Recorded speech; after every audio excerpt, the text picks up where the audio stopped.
Hello and welcome to episode 491 of the Fabulous Pelton. Let's try that again. You know ID in the town all day. ID in the SEA. You know ID in the town all day. ID in the SEA. Hello and welcome to episode 491 of the Fabulous Peltoncast, sponsored by our friends at Pagliacci Pizza. I'm your co-host, Kevin Pelton, And I'm Tristan Carcino. and we're coming to you in separate locations. I'm in Seattle, Washington, home of the AL West champion Mariners. And I'm coming to you from Renton, Washington, home of the DVOA leading Seattle Seahawks. There it is, back on top in their rightful spot after the LA Rams went down in Carolina. Tetairoa McMillan, honorary Husky? No.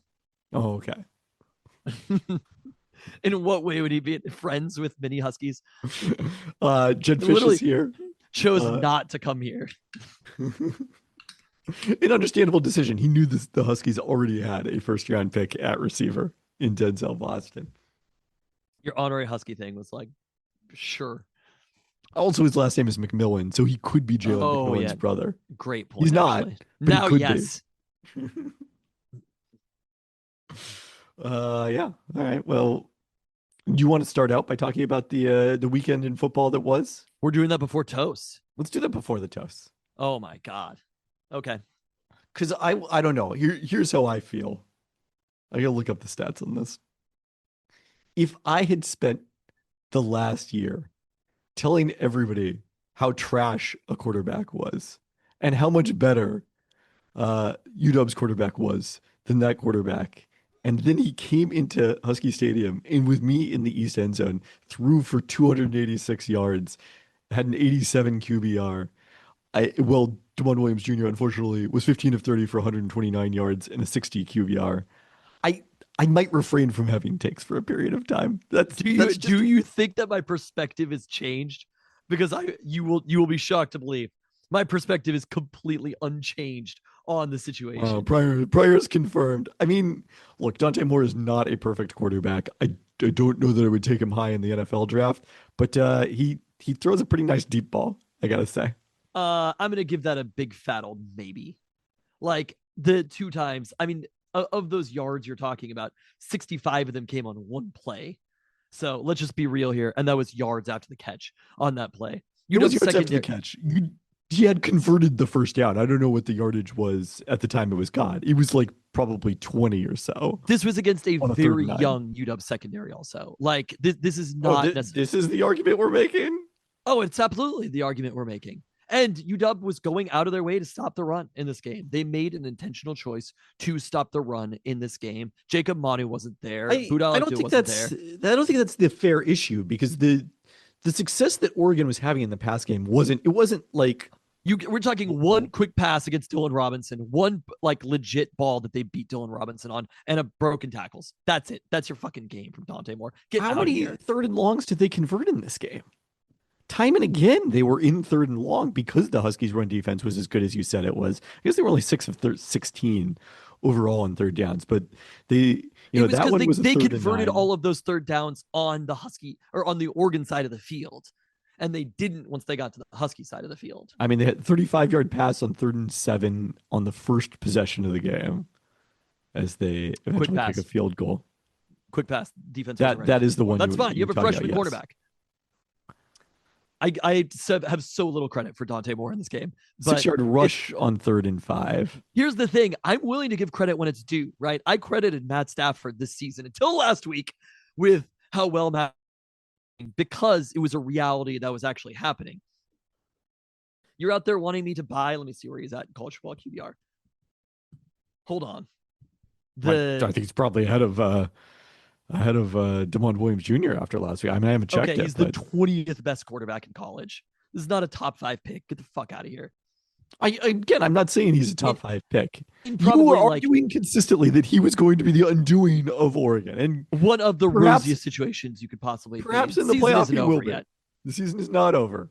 I don't want to talk about that. I don't want to start this podcast talking about them, though, because that is just not at all. I don't even understand why you want to talk about all the many positives from the UW. I have so many positives right now. I've been teeming with anger for like the last 4 days about this, because let me just say, as far as programs go, Well, there was the 31 yard completion on 3rd and 10.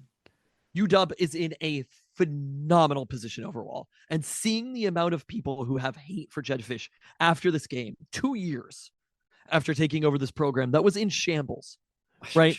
After the lot. No, it was. Okay, let me ask you a question. How many contributors on the field on Saturday played for Kalen DeBoer?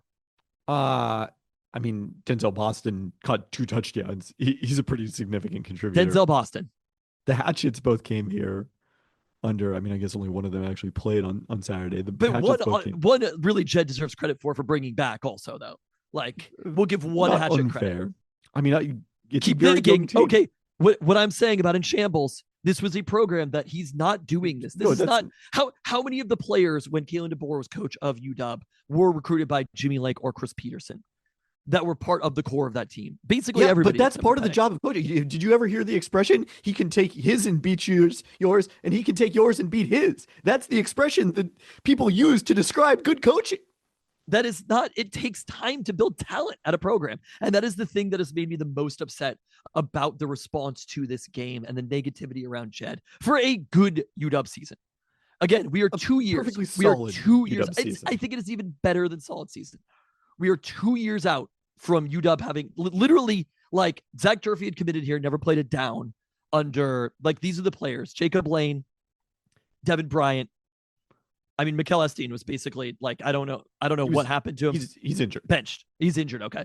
I wasn't sure whether he was benched. He's not benched. No. I wasn't sure where Esteen was, because they, of course, don't tell us about injuries in college. They do, in fact, tell you about injuries in college. Denzel Boston. That is it, right? Like, that is a very, very small group of players. Jed had to remake this entire program, and it is a difficult thing to do through the transfer portal and one recruiting class. Basically, like, maybe 1.5 recruiting classes. Didn't have time to recruit the first class. Jed has transformed the talent on this team, and it takes multiple years to do that. He's not left with a great roster in a great situation like Mario Cristobal did. He came in to a situation that was devoid of talent and has completely remade it. And to be at 8-4 in the Big Ten in such a short period of time, the number one other takeaway that I have from this is we poo-poo freshman recruiting, and freshman recruiting matters.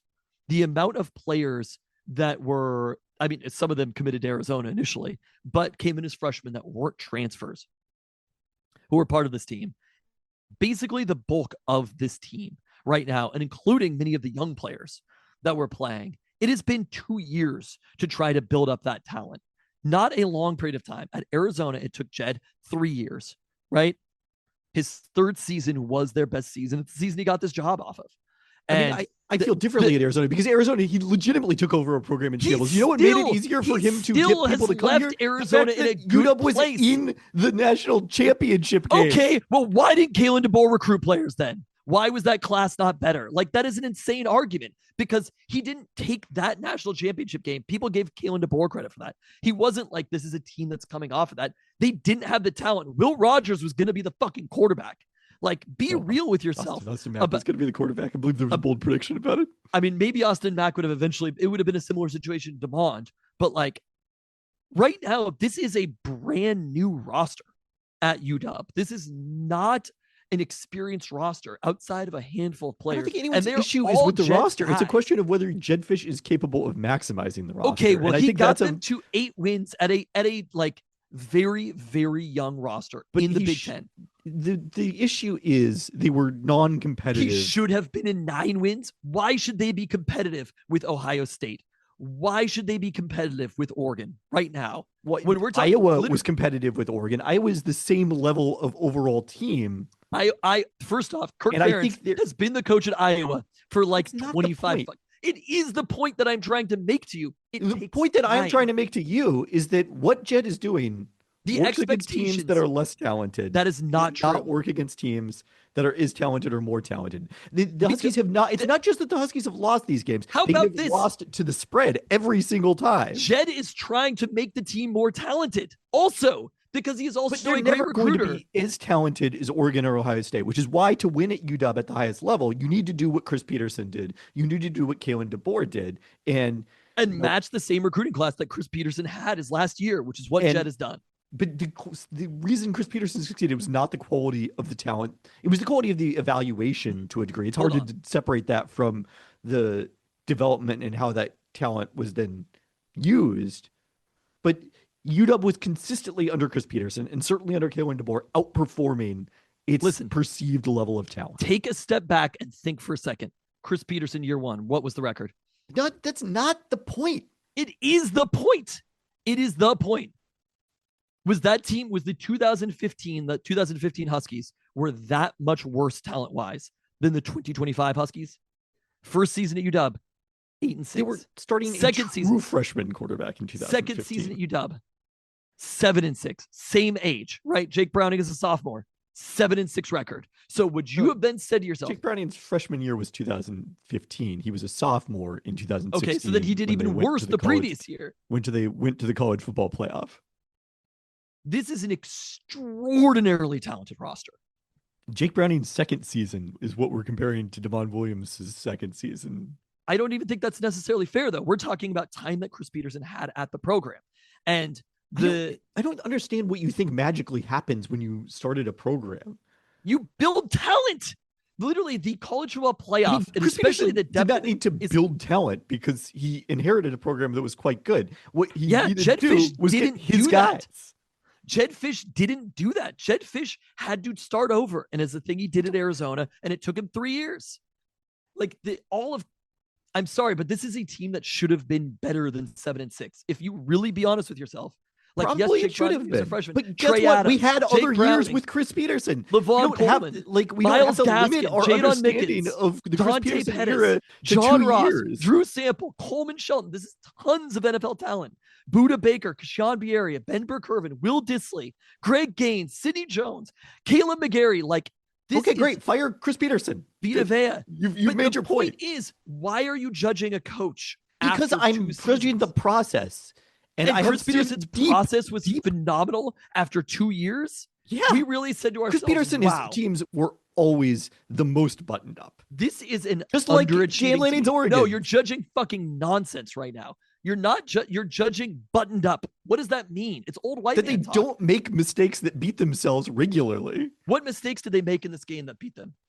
This game, they didn't actually have that many of those. They just weren't able to create plays, and that was a concern to me because the difference in talent on the field was massive. You're the one who wanted to hire Will Stein as coach if Jed Fish left, correct? I'm fine with hiring Will Stein as coach. You watched that game. You saw things that Will Stein was doing to get his playmakers in position to make plays by deceiving the defense. Jed Fish did do it one time in this game. We finally saw it on the 4th and 8 when they absolutely needed it, when he pulled out the play that got Denzel Boston wide open in the end zone for a touchdown that kept the Huskies in the game. Damon needs more experience at quarterback. Damon didn't play a good game. This is not a referendum on Jed Fish. But where are the layups? Williams. Where are the layups for Damon Williams? The layups for Damon Williams were the Adam Muhammad runs.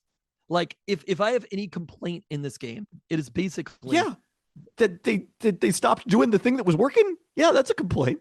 They should have run the ball more. But that's the point that I'm trying to make to you is that the amount of coaches who are, especially the back half, not the elite programs, who they basically every single player on the field for Alabama is better than every single player on the field for Auburn, right? Every single position, they have a more talented player basically than every single position in Auburn. And they went in there and they won that game because of a fumble. Kalen DeBoer is not necessarily making the most of the talent at Alabama. They're probably the most. No. They are probably the second most talented team in the country after Ohio State. So it's this argument that other people are making the most of their talent. UW is not a very talented team, and that's what you're not seeing. Is that if you look at this recruiting rankings wise and pure talent wise, Jed Fish is overachieving at UW so far right now. He's looking at bringing in talent long term, and that's why this recruiting class matters, and that's why playing so many young players matters. Because I hope it works, but I think it's just going to lead to more frustration. That's fine. We could have said the same thing about Chris Peterson, though. We could have said 2 years, we could have, like, there were, I'm sure, I don't remember this specifically from 2015. I bet there were rumblings that Chris Peterson was better in the Mountain West, that he wasn't able to do it in the Pac-12. He went 7-6 with a roster that should have been better than 7-6. Like, Damon Williams and Jake Browning should be basically compared to each other. What's the difference? 2 starts a previous year? Jake Browning was a much higher commit than Damon 100 Williams passes. also. I think there is a huge difference between being a true freshman and having a full year, even if you don't play. There's a huge difference between being a true freshman and a redshirt freshman, and he did play significantly. A much more talented team also overall. Like, but the point is, it takes time. When you look at Texas Tech, Joey McGuire, it took time. He's in his 5th year. When you look at Jed in Arizona, I mean, it's his 3rd year. Number one, I don't think this is as true as it used to be. How much time did it take Kurt Cignetti? Okay, so your comparison is the greatest coach in college football. If that's what we're doing right now, The then greatest coach in college football? Absolutely. When hired at Indiana? We're talking about overachieving versus talent. Kurt Cignetti's number 1. It's not even close. There's not an argument to be made. Kurt Cignetti came out of fucking nowhere and turned Indiana to the 2nd best team in the country. Yeah, Kurt Cignetti's the best coach in college football. Really, it's not even close. Like, it's not Ryan Day. Kellen DeBoer was clearly the best coach in college football when he was at UW. So why is he not the best coach in college football now? Look, things change.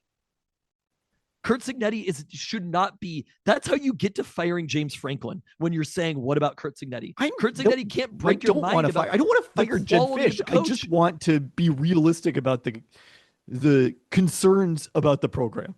And one half of this podcast has its head in the fucking sand. I will tell you, there should be no concern about the program at all. What we're talking about is an extraordinarily young team. Like I presented to you, the amount of talent that has been within these last 2 years committed to Jed. This is basically no holdover from Kalen DeBoer teams. It's Denzel Boston, and that's virtually it, right? It is an extraordinarily young defense across the board. We're talking about a defense that next year is getting back Jacob Manu, is getting back Buda Okta, right? Is having a secondary that played a ton as freshmen. They are losing their top 2 cornerbacks. Part of the reason you could somewhat semi-credibly make the claim that it was a young, safe secondary on Saturday is just because of the fact that Tacario Davis, unfortunately, was unable to play in this one. The amount of players who were out in that game as well. Like, it is you're talking about Esteen, both linebackers, Tacario. It is a significant amount of players who were out in that game, right? The talent on defense is not the same. What Ryan Walters has done is impressive as well, right? To have transformed this defense. Walters. I think UW's defense the defense did not lose the game. The offense lost the game. And I agree that the offense lost the game. It's still a sophomore quarterback. And I know that people are going to go back to like, oh, they were 3rd and 9, down 5 points. The game was right there in the balance. The game was fake close. The game was not fake close. I know. First off, I know the success rates ended up similar, and that's the chart that Christian Capel, among others, posts on a weekly basis. Success rate is good. It is not tell a complete story, and the explosive plays were the difference in this for Oregon. I agree. Look, Damon Williams is the reason the Huskies lost this game, not Jed Fish. And it's a thing. I was surprised by Damon's performance this year. I thought that Damon in general would be a little bit better than he was. I thought he would be You thought he would be the Heisman Trophy winner. Well, I mean, I think we had all available evidence to tell us that last year. But that's why regression to the mean exists as a concept. It's okay. He's getting experience at this point. And when you're talking about as far as hope for the program, Damon Williams, this is assuming players come back, don't enter the portal. I do think we're in a pretty good position overall. Damon Williams was a sophomore, started every single game, right? He's almost certainly going to get better. There were passes that he missed on Saturday. And Adam Muhammad is very clearly ready to take. He's likely to get better because I do think people overstate the linearity of development. Keith Price would be a good example of this, where he had a great junior year. An awesome sophomore season, had a terrible junior year. Everyone was ready to get rid of him, and then had a very good senior year. I'm not saying it's going to be linear, but the offense overall probably will be. Even if they're the same and you have defensive improvement, that's a pretty good situation to be in. You have Adam Muhammad ready to take over as starting running back, who's a better running back than Jonah Coleman at the end of the year, who's obviously injured. You have Jordan Washington, who's ready to be like the Muhammad and Coleman don't offer two different types of styles of running. Muhammad and Washington do. And that's a pretty exciting pair of running backs to have. You have Desmond Roebuck, who played almost an entire season as a freshman. Raiden Vines-Bright, who played a ton as a freshman. You have Chris Lawson, Audric Harris. Wide receivers, they flipped the Don't four. have Audric Harris. I guess you missed that news. Oh, did he enter the portal? It's reported that he plans to submit a notification of transfer. That's fine. But it's because of how many receivers they have and where he found himself on the depth chart and how young they are at receiver. They flipped a 4-star receiver from Baylor today, right? This is a team that is still extraordinarily young. Decker DeGraff is coming back. They have to go find linemen in the portal, but they also have one of the highest recruits in Husky history coming in on the offensive line, right next to John Mills, right? Who's probably going to be playing. They have Ryan Walters, who fortunately is not in head coach conversation right now. And if Ryan Walters comes back, I think we should be pretty fucking excited about what Ryan Walters has had. Also, I feel strangely more confident about the defense going forward than the offense. When you look at, I mean, we'll see whether that's true. Like, I still think underlying talent-wise, the offense is better when you look around the conference. Yeah, I'm concerned about the coaching. The thing that you can note about the conference is we'll see how long Indiana continues this. It's shit doesn't last forever. Is my takeaway. Like, yes, Kurt Cignetti has a phenomenal Indiana team right now. The chances of them being the second best team in the country next year, probably pretty low. Penn State can't find a coach. I agree with that. They don't have to be the second best team in the country to be better than UW. And they're coming here to Seattle next year. Penn State can't find a coach. It's another team. The team down south is losing both of their coordinators right now. Also, one of those coordinators is a phenomenal recruiter. So it's something you look puzzled by this. I'm talking about Tosh Lupoy. I didn't see that Will Stein had gone to Kentucky. That happened yesterday. I'm not really keeping up on the coaching search quite the same way that you are. I'm living my life, man. Both coordinators are leaving the team. Hope he does great. It's something that, I mean, you could look at, it's different in college, but you can look at the Lions, right? Coordinators matter.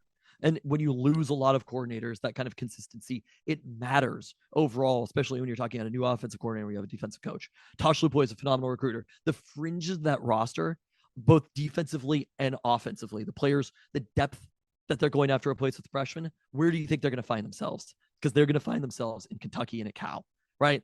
There's a lot. I think they'll be fine. Oregon's going to have a talented roster. Fourth in DVOA. They've just kind of been unlucky, and people have overstated the magnitude of their decline. And they've lost. Dan Campbell is calling their plays right now, though. Like, that's fine. Sometimes decisions get made in reaction to small sample sizes too. The Lions also lost some talent off their offensive line. I think was perhaps more significant than Ben Johnson. Things don't continue forever. And at the same time, you have one of the best recruiting classes in Husky history coming in. And the other takeaway that I've had is freshmen matter. And it was part of the conversation that, like Nick Saban had with Lane Kiffin, which is basically like, you don't want to have to build through the portal. You want to have to fill a few holes through the portal. Go find a couple of offensive linemen through the portal. If you need a quarterback, go find a quarterback through the portal. But you don't want to build your entire roster through the portal. And it is freshman recruiting that really matters. That's how Arizona was built. At Arizona, he went and got Tedero McMillan, who you're saying was an honorary Husky, scoring a touchdown to beat the Rams, who was a top 10 pick, right? Like, Jed is good at this shit. And we should be very happy about the situation that we find ourselves in with Jed as head coach. The other thing, I've just been so teeming with Husky thoughts. The other thing is I'm so fucking annoyed with all of like people being like, oh, well, Jed's sticking around for at least one more year. It's like, nope. So what, motherfucker? Every coach is sticking around for at least one more year because every coach, there's a job, except for Kalen DeBoer and Kirby Smart and Ryan Day. Like, there may be a tiny, tiny handful of coaches that there isn't a job that they would leave for. And those coaches, they're sticking around for another year. Is if we don't make the playoff, we might be gone. James Franklin lost 3 games and he was gone. I mean, right. I was listening to Klosterman and Simmons, and they were discussing how, will there ever even be like someone like Nick Saban, who as long as he was at Alabama, and because of, people are more impatient in the playoff era, which I do think is true, but also it's like, I don't think Ryan Day is one bad year away from getting fired at Ohio State. I do think winning the national championship probably bought him a bit of time. And fun fact, I'm boldly predicting this. Someone will win the national championship this year. Let me give you Nick Saban's finishes at Alabama. You ready for it? This is going to blow your fucking mind. Listen, Year 1, 2-6, because it takes time to build a program. You ready for this? When you take over for a coach who got fired, it takes a different amount of time than when you take a coach over for a coach who left to go to Alabama. I'm sorry, but like it was, the UW was in a unique situation for a coach going to Alabama. You have to admit that. Listen to these finishes: 6, 1, 11, 1, 1, 8, 4, 1, 2, 1, 2, 8, 1, 2, 5, 5. He was outside of the top 10 for the year one time. But what is from Ohio State under 2008 Ryan to Day? 2023? No, Ryan Day is the same thing. But like Nick Saban never sniffed being fired because Nick Saban was always the best. Yeah, I mean, I agree with that. The same thing is true for Jed, though, where people are like, oh, well, You Jed's froze. sticking around for. Am I still frozen? No, but do you want to go back? Absolutely not. I'm still on my horse. This idea that Jed would leave for another job. It's like Jed might leave for another job, but there's only about 10 jobs in the country that Jed could leave for or be in the position to leave for, right? We I saw don't know. this. It's that few. We Might saw be this. 15. Sure, maybe 15, but I think you'd be hard pressed to get those extra 5 jobs. This season, what I told you early on when you were telling me about UCLA was this doesn't happen, right? The coaches going from power 2 or even power 4 teams that are relatively similar, top 30 programs in the country, going between each other. It happens extraordinarily rarely. And when it does happen, maybe it's once every 3 to 4 years. It's not every year. The amount that people talk about it is every year. And then what after coach transitions have shaken out? I thought Kalani I don't know Sitake. if people do talk about it every year. I do, because They people do. weren't talking about, I don't know who the equivalent of Jed Fish in the Southeast would be. I think people every single year have conversations and they assume that known coaches are going to go to other jobs, and it just doesn't happen very often. Like when Kalani Sitake, it looked like he might have gone to Penn State. I was a little surprised by that. And you know what happened? He didn't go to Penn State. So when you look at all the hirings that happened, right? There was one, Lane Kiffin going from Ole But Miss. part of the reason that Kalani Sitake didn't go to Penn State is not because BYU is an equivalent job to Penn State. It's because he is a cultural fit for BYU in a way that he is not at Penn State.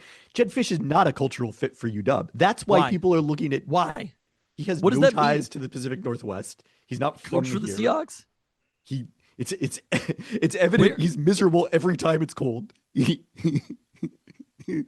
looks It's not really that cold weather of a sport anyway, but Jed would leave for one of those jobs that I'm talking about. But this idea that Jed's like champing at the bit to go to another job, it is probably a little bit of racism that people are having around Jed Fish. And that is something that it's a hard thing. There also is press in Arizona what I would say deeply is that upset about Jed. There's are overstating the value of this. What happens is that people interpret all information in the most salacious way possible. This happens all the time. If there's something that can be interpreted in a benign way or a non-benign or aggressive way, people will always interpret it in the most aggressive way. So whatever information there is out there about Jed is it getting interpreted in this most, including the observation that he looks miserable every time it's cold, is getting interpreted in that way. I think you're reading too much into things or putting too much of yourself into things. But look at the coach hirings that happened this year. It was one, Lane Kiffin went from Ole Miss, which is like pretty clearly a worse job, to LSU, but it is between power 2 schools, right?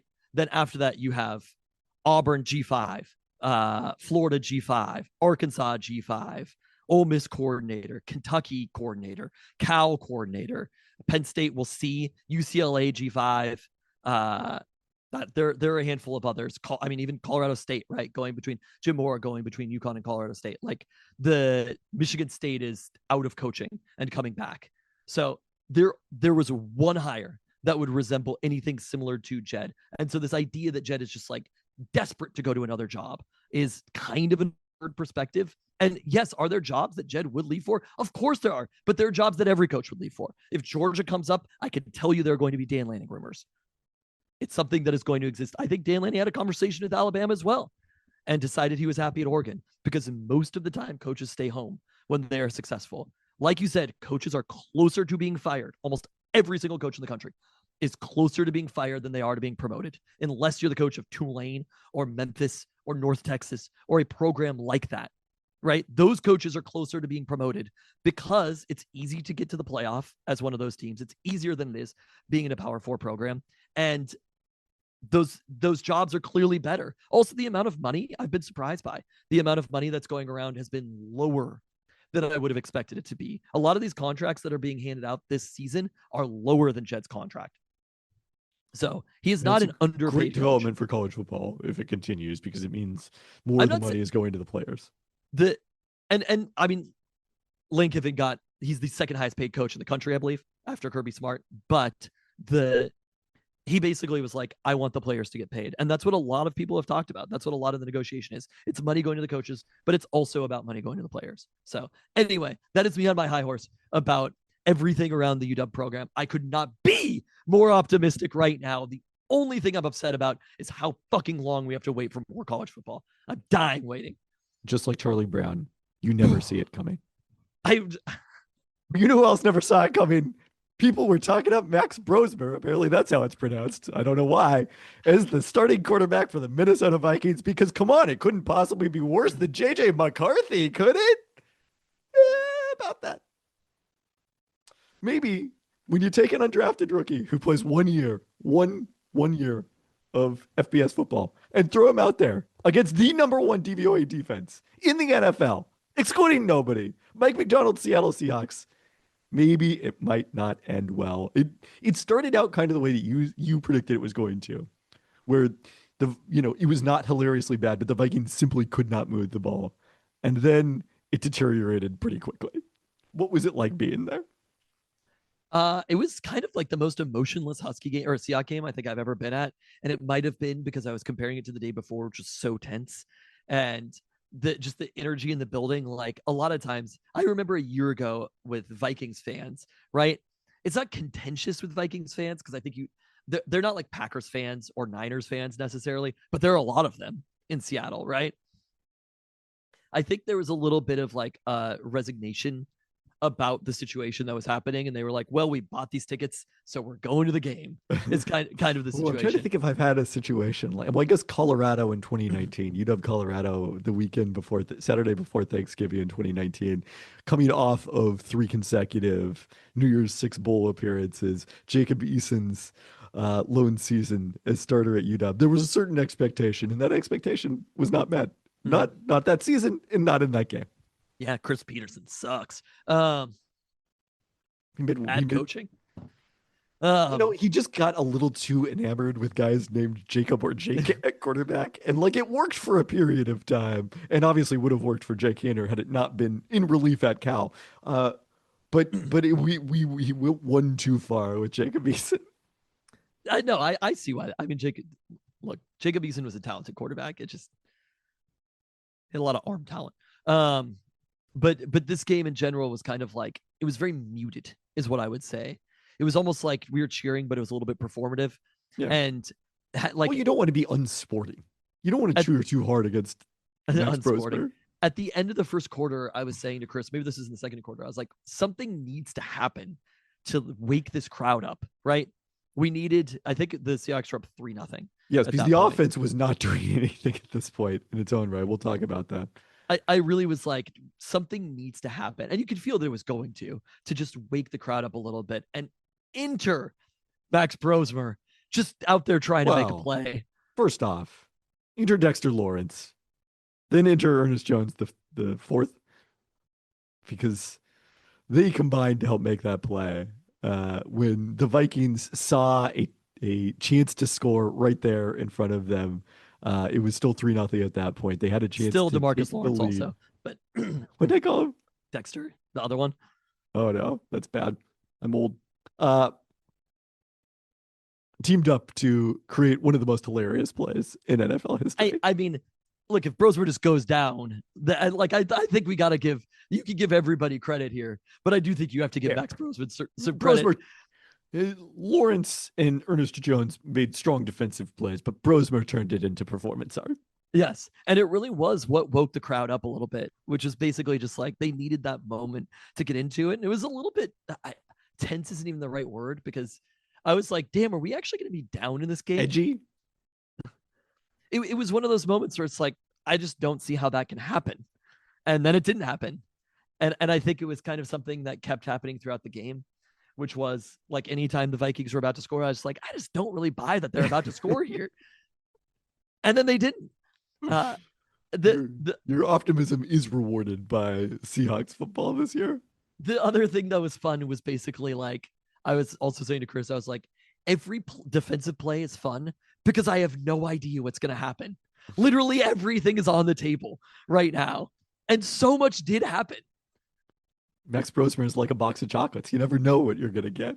It really, like the throw that he made, I think that was the third down, where he just threw it straight into the sideline. And I was like, well, Max Brosmer's showing us who he is right now. The Reek Woolen interception that was subsequently fumbled back to the Vikings. I loved it. I really wanted 2 picks. I honestly, he was running and the game was over, right? Like the game was over, but when it was 10-0, the game was over. But like when he was running back, I was like, just go have some fun, Reek. How often do you get to just have some fun as an NFL player? And when he fumbled it, I was like, whatever. That was pretty cool, wasn't it? No one really cares that much. And Reek even said it after. He was like, look, if it was a close game, I would have gone down. People were like, oh, I don't know if he would have. I'm like, who cares? Like, what are we worried about here? You beat the Vikings 26-0. And we embarrassed Max Brosmer. And it was one of the worst quarterback performances ever, I believe. I'm looking up the DR. I think it was worse than Kendall Hinton. The worst so far this year by DYAR, not one of the worst in history because of opponent adjustments. Okay. If you take out the opponent adjustments, Brosmer is one of only 7 quarterbacks since 1978 to have lower than minus 300 yards above replacement in a single game.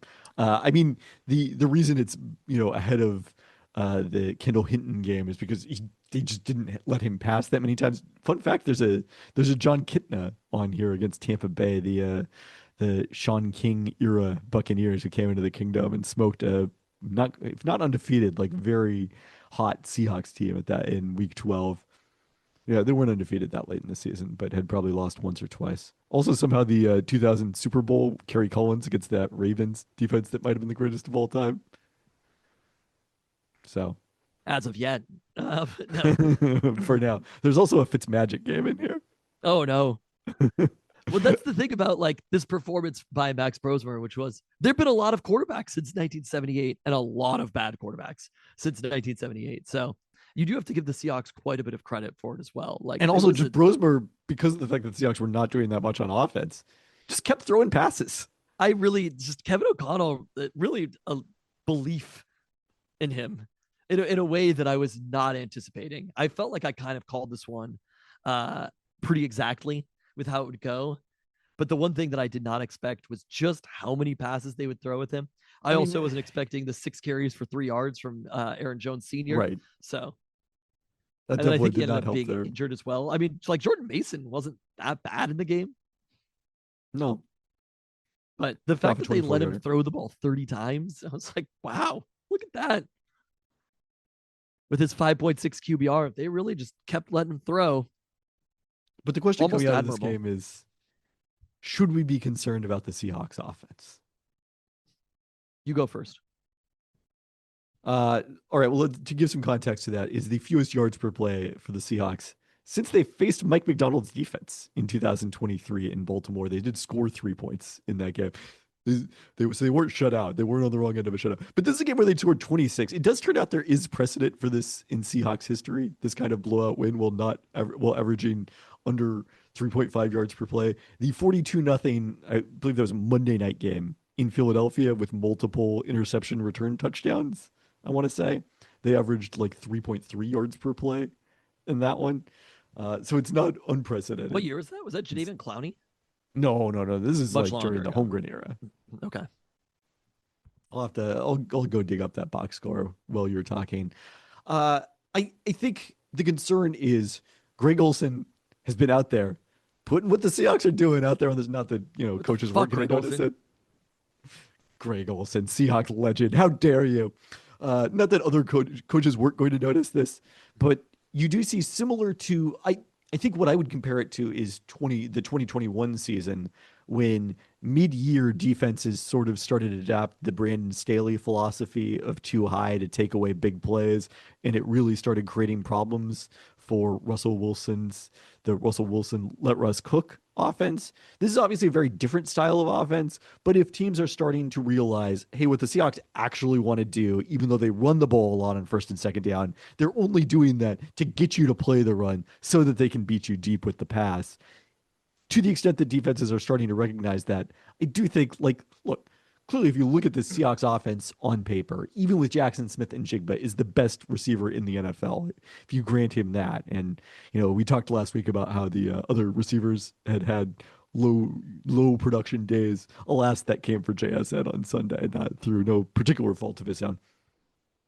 Even if you grant that, the Seahawks do not have top 10 offensive talent.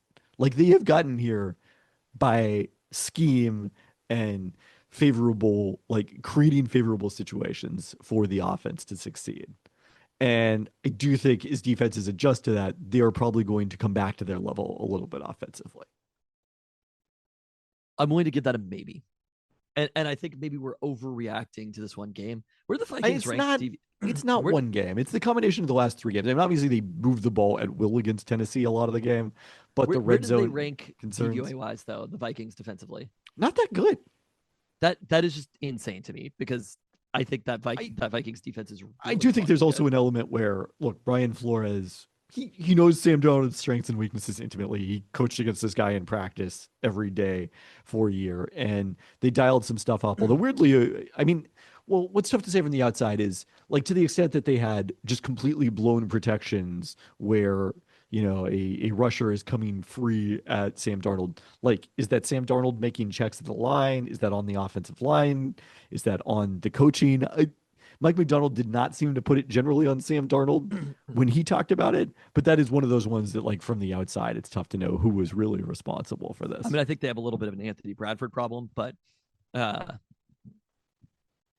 beyond that, well, he's part of that talent.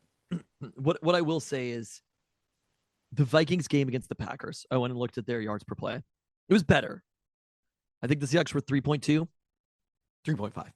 3.5. Okay, the Packers were 4.4 yards per play in an extraordinarily similar game. What I described to you was the Packers, like, you kept thinking they were going to put the game away, and they kept kicking field goals. Final score, 23-6. They almost played the exact same game back to back. J.J. McCarthy played basically just as bad as Max Brosmer played. And the Packers didn't play that much better than the Seahawks played. Do you think they're having a conversation in Green Bay about the Packers offense being broken? I think they actually were a few weeks ago, but no, not today. They are not. The next week they dropped 31 on the Lions and they gained 6 yards per play. So on the road. So I think we have to give Minnesota a lot of credit here for their defense, and whether they're good by DVOA or not, like, that defense was good. The question is whether the Rams and Vikings are putting stuff on tape that other teams are going to be able to learn from and utilize. And not everyone is going to have the interior pressure, which Tennessee, that's the other element. Again, Tennessee, Seahawks marched the ball down the field, but Tennessee was able to stop some drives. And there's an interior pressure element to what the Rams, Titans, and Vikings have been able to do that does seem to be a specific problem for Sam Darnold. I mean, they averaged 7.5 yards per play against the Titans. I think when you talk about fake close, that was fake close, right? Like, I said it. Yes. I think that was last week's, but I do think, like, look, teams are going to take JSN away, especially, like, Cooper Kupp is what he is basically at this point. He's kind of a glorified tight end. Torrey Horton's out of the lineup. Rashid Shaheed has not made a huge impact as a receiver thus far, which probably shouldn't be terribly surprising. I think it speaks less to Rashid Shaheed and more to, and even the idea of whether the Seahawks should re-sign him, and more to, it's difficult to change teams midseason and develop that kind of chemistry with a quarterback, even if you know the scheme. I think what I would take away from it was, I think Ken Walker is doing quite a bit better. And I think this is obviously Ken Walker's best season, in my opinion, basically, maybe if not statistically, if performance-wise, like, looking at that game against the Vikings when the Seahawks couldn't do much else. They were they were running the ball quite a bit. He was still over 4 yards per carry. He was at 6.5 against the Titans. He was over 4 against the Rams, 4.8 against the Cardinals. Like, he's gotten better throughout the year. And part of that is teams are defending the Seahawks differently, right? Yeah. That's what they need to be able to do. That's how they're going to succeed. it might not be as explosive as it was before, but they picked up a lot of third downs. Which their success rate was much better than their yards per play in this game. That was an argument that Ben Baldwin made on the Discord and was echoed in DVOA, where even though the Seahawks did drop in offensive DVOA, they still, didn't drop by enough to offset how well they did defensively to move up to number one. And there were a few plays that they just kind of missed on, where there were balls that Darnold threw. Like, I thought Darnold overall, he didn't play a good game necessarily, but Darnold didn't play a bad game. There was a ball to JSN where it's kind of just like, wow, I'm surprised he didn't catch that. I think there was maybe a Cooper Kupp drop, I want to say. I mean, the players that they need to get involved more is Elijah Arroyo, no catches in that game. That's sort of like a testament to how teams are defending the Seahawks differently. They have to have a different mode. And this is the time of year where they're going to have to be able to do that. But they've kind of proven they can. They won 26-0. Yeah, I mean, they also were playing very conservatively. They kicked a lot of field goals in situations where if it's a real game, maybe you're going to be more aggressive going for it, particularly after they had the failed check out of the barnyard to a play action pass by Sam Darnold. And then, of course, we're about to kick another field goal on 4th and 1 before the fans shamed Mike McDonald into going for it, and they eventually scored their only offensive touchdown of the game. I mean, this is still a Vikings team that with Sam Darnold went 14-3 last year, and a lot of it was because of that defense. So I'm taking very, very little from that game. I would say the concern isn't like, are the Seahawks a bad offense, actually? It's more like, is there going to be a point in a game, in a playoff game, where the Seahawks are not going to be able to move the ball, and it's going to ultimately cost them? Because that's the stakes for this team. Like, the other thing I've been thinking about lately is, like, because of the contract situations, if you're going to extend JSN and Devin Witherspoon this offseason, is Brady Henderson, my ESPN colleague, has sort of indicated they are, like, this is the last year they're going to be a really cheap team. This might be the best Seahawks team of this entire run. I mean, that seems fair. They're still pretty young overall, though. They are. Like, and they're still building a lot of talent. It's just a question of what sort of depth you're going to have to sacrifice. I mean, I guess maybe you won't, because of the fact that money on the cap next year is coming out of what this year you're paying Geno Smith and DK Metcalf. I don't know. We'll see. But who's the team, though? Who is the team that we're actually talking about here? Is it just the Rams?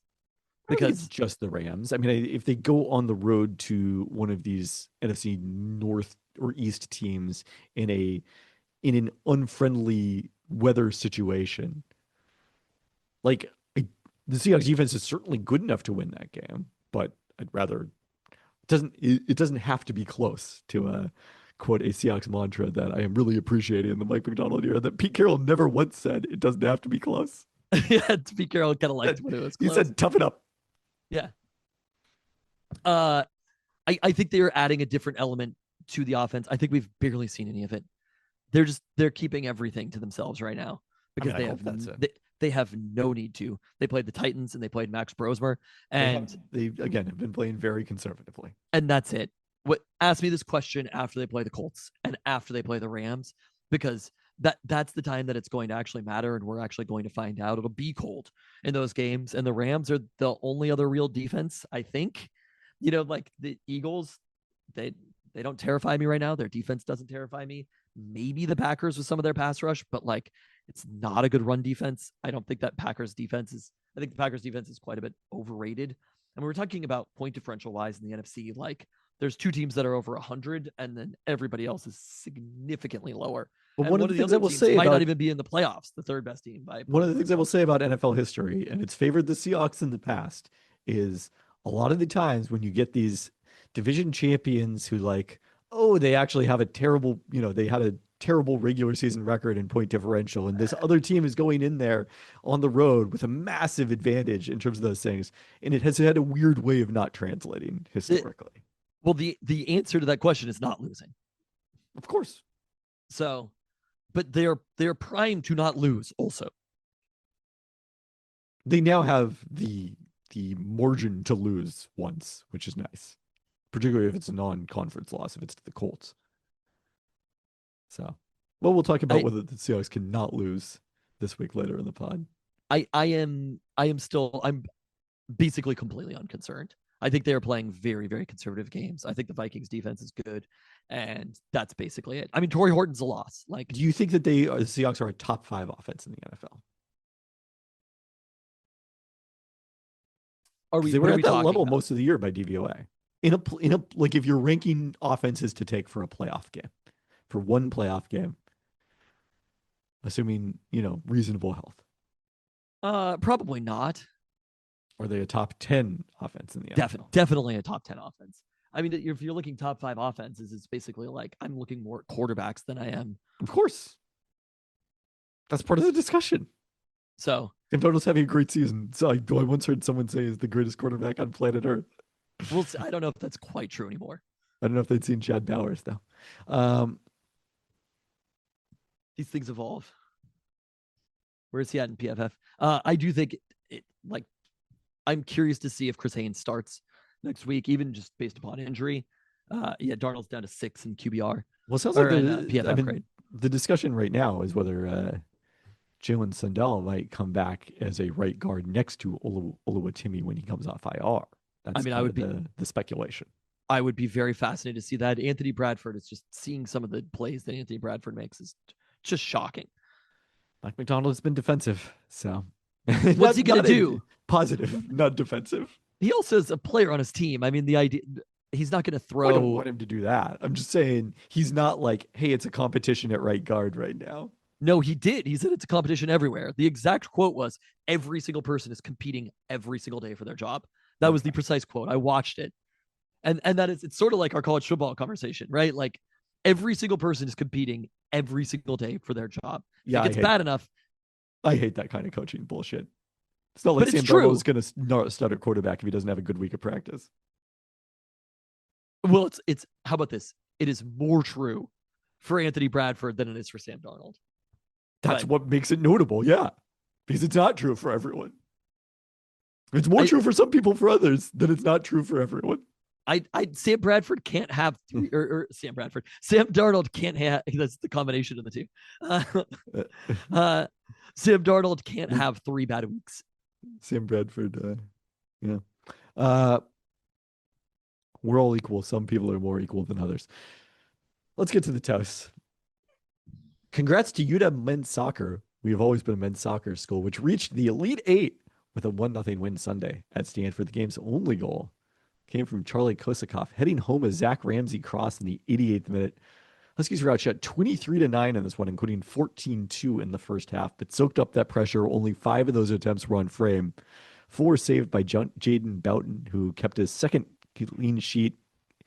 consecutive clean sheet even, with help from a save off the line in the first half by defender Harrison Bertos. It is the 5th time under coach Jamie Clark that the Huskies have reached the Elite Eight, happening most recently in 2021. Huskies will now face number 4 overall seed Maryland Saturday in College Park at 10 a.m. Pacific on ESPN Plus, with a spot in the College Cup on the line. The Terps are the highest seeded remaining team in the field at number 4, because maybe having a single elimination tournament in soccer is a bad idea. It definitely is in women's soccer, where UW saw its run end in the Elite Eight with a 3-0 loss at Duke. Still the deepest run since 2010 for the UW women. A terrific way for them to honor the late Mia Hammond and make this run. All right, congrats to UW men's basketball legends Detlef Schrempf and the late Christian Velp, whose jerseys will be retired in separate ceremonies later this season. There we go. Wonder why they chose now to honor 2 German-born players. Velp, who remains the Huskies' all-time leading scorer, but passed away in 2015, will have his number 40 honored on January 11th as the Huskies host Ohio State. Schrempf will see his number 22 hoisted to the rafters on February 28th as UW hosts Wisconsin. I kind of love it though, branding wise, where it's just like, that's what we do. If you could get enough of a, like, that's what we do, it can kind of permeate. Let me see what the description of what it was like. Born elsewhere, born abroad, built at Washington is what they're going with. So this is clearly a recruiting pitch. Coming for your corner, Gonzaga. Danny Sprinkle he's thinking about this. I agree that he is. And it's good. It's a good angle. Is it? It is. I mean, Germany is producing a lot of talent. Right now. I mean, Germany in particular, but like he's having a conversation about everywhere in the world. Yeah, but you've got Nikola Zapina coming from Serbia. He's looking at a market inefficiency basically, and they're like, if we could outwork teams in these places, I assume that the budgets are probably better than Gonzaga's budgets are as far as NIL goes. And I would assume that. It's still pretty good. it's at the very least still an opportunity that's a little bit different. Saying, But the key to Gonzaga's international recruiting for many years was their lead assistant, Tommy Lloyd, who, of course, is now at Arizona. Yeah. Getting some of those players there. Yeah. Although Gonzaga does have a top Spanish freshman, Mario Sansupuri, on this year's team. Where are they at, Ken Palm? Number 2. Oh. You No, weren't ready to get on. 5. They're They're number down to 5. 5? Oh boy, I didn't know. How dare you? They were number 1 for a minute there. Where's Oregon? I mean, they did lose by 40 points to Michigan. Number is 87. So We don't care Well. about Gonzaga anymore. Number 87. We're a basketball school. I told provided we're Luca higher this. than You 8 or can't 10. trust what Oregon does or doesn't do in December. Or in November and December. Under Dana Altman, there's just a knack for they're gonna be good by the time conference play rolls around, just good enough to beat UW. Well, that's for today, sure. conference play rolls around pretty soon here. Today. Conference play actually did start today for Oregon, which lost 82-77 at home to USC, who we'll be talking about Hello. later on There the we pod. go. Although it occurs to me now that I forgot to write those notes, so we'll be doing it we'll do it live. Hello. Okay. But that's I'm not coming right now. back to more Husky football points after this. So Oh God. I'm telling you, I'm just like, I am so steamed at how mad everybody is at Husky football. I have it's been in my craw for like 5 days. I don't know what day it is.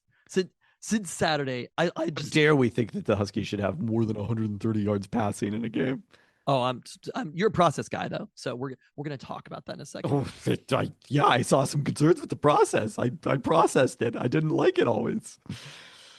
All right, lastly, congrats to Sue Bird, whose number 10 jersey will be retired again this time by UConn on Sunday, joining former Storm teammate Swin Cash, who's number 32, and Rebecca Lobo, who's number 50, hanging in the rafters at Gamble Pavilion. Okay. College football FPI. Again, this is my point, is that FPI is not telling an accurate story because the Huskies are uniquely incapable of competing against teams better than them. That's such fucking bullshit. There's no one team that's incapable. You're judging outcomes right now. I am, but the sample size keeps growing. 2015 with your Chris Peterson team. Number 28 in FPI. Not bad. Not bad. The one that I wanted to bring up, though, was 2022. Right? An 11-2 Husky team. We could not have been more excited about that Husky team at 11-2. It's basically one win that we were excited about. They went on the road. They lost to 2 teams they probably shouldn't have lost to. Right? Where do you think Arizona State ranked? I know where they ranked. We talked about it on the pod a few weeks ago. Did we? We compared it to Wisconsin. Okay, yes. Number 75. That team, the 11-2 Huskies, were 20th in FPI. I'm 2 aware. spots ahead Also, of the 2025 pretty excited Huskies. about beating Texas in the Alamo Bowl. Without Bijan, come on. I mean, even that was the other thought that I had was Who was their backup running back? Because their backup running back is in the NFL now, right? Byron Murphy. You know what? Jamel Morrow would have used him at fullback for sure. Wait, is that a real thing? Did he play fullback? It feels like a thing he could do. Who? Byron Murphy? Yeah. He scored a touchdown against the Huskies. Okay. Yeah. Yeah. No, he ran for a touchdown. Okay. I am remembering that. Yes. I mean, even the other thought that I had was like Coach Sark, when I was looking at the 2021 or the 2022 Texas team, granted, they were phenomenal by FPI. It took him 3 years to get to the Sugar Bowl, right? He inherited one of the most talented rosters, and it was 5-7, 8-5, 12-2, and in the Sugar Bowl losing to the Huskies. Or no, I guess that was right? No, yeah. In the Sugar Bowl losing to the Huskies, right? It takes a few years for these things to happen. And this 2022 Texas team is like the most loaded talent team you could possibly find. Just this idea that the Huskies underachieved this year is so absurd to me. Even like the 2022 Huskies, I'm not like saying they looking at underachieved. that's basically what you're telling me, though. Is it not? I'm telling you that there is something about Jed Fish's scheme that is not conducive to Say- competing against You're the best talking opponents. about an extraordinarily small sample size. Jed Fish just That's can't fine. figure out how to compete against good teams. Maybe good teams are good teams. Good teams are good teams. You know who beat a lot of good teams? Who?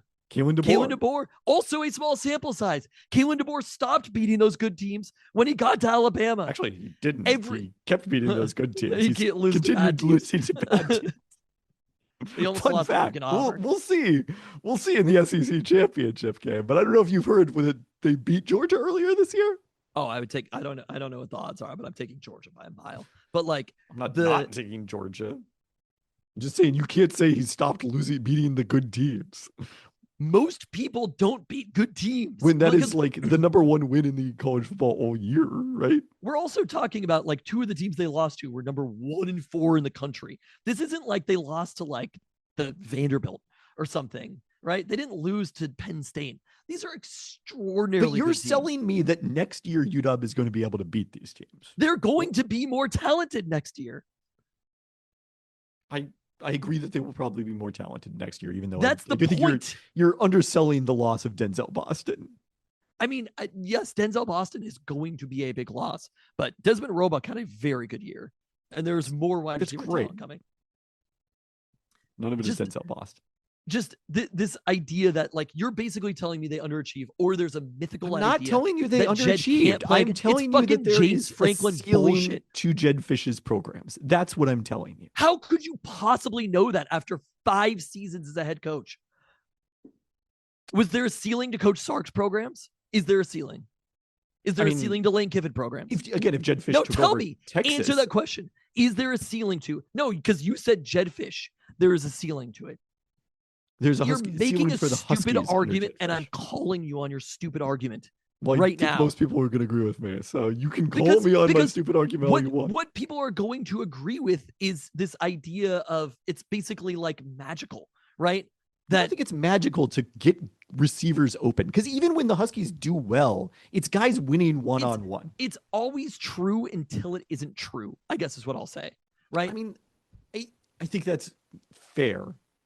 Again, I would say that there are certain things that you can do from a process standpoint that make it more likely you will be successful against teams that are as talented or more talented as you. And I don't see Jed Fish's teams doing those things. I see Jed Fish's teams relying on their talent. Every team relies on their talent. That's the point of the sport. Don't. We just talked about the Seahawks outperforming their talent on offense. That was literally the last conversation we had. For now, we'll see. Again, it's a small sample size. Yeah, I mean, I think they probably will get found out to a degree. And like, I don't know if I even buy that. Like Jackson Smith and Jigba's the best or one of the best wide receivers in the league. But if you have one elite wide receiver, do you think there's a ceiling on Lane Kiffin's programs or Steve Sarkisian's programs? Again, if Jed Fish was at a top 5 program in the country, I think he's capable of winning the national championship without question. Is that not true for everybody? Like, who are these coaches that you're talking about that can win at programs that are not top 5 programs in the country? Well, Kalen DeBoer almost did it. And so it's just Kalen DeBoer? I'm not saying also, that, like, no. We're being serious about Kalen DeBoer. Like, yes, they almost did it. Kalen DeBoer very lucky to get there. I'm not going to dispute that. 5-7, 7-6, 7-6, 7-6, 8-4, 9-4, 3-2, 5-7, 8-5. How many years is it for Coach Sark? I'm throwing you a lot of average years. I mean, Sark was one of the top 4. Like, there's only 4 teams that make the playoff. I do think if you make the playoff, you probably can win the national championship. Although, I don't know if the 2016 Huskies ever were a realistic threat to win the championship. But I do think it's a Chris Peterson 10th season as a head coach. Is what I'm saying to you. This idea that like we should be judging. I just do not buy that there's a cap. Process things between those first 9 years. You're the one looking at wins and losses. So why are you telling me it's a results-based argument? The process is they were 22nd in FPI. And I'm telling you that there is something about that FPI. Oh my God. Does not accurately depict how close they are to the top 10 teams. Why is that true in 2022, but it's not true now?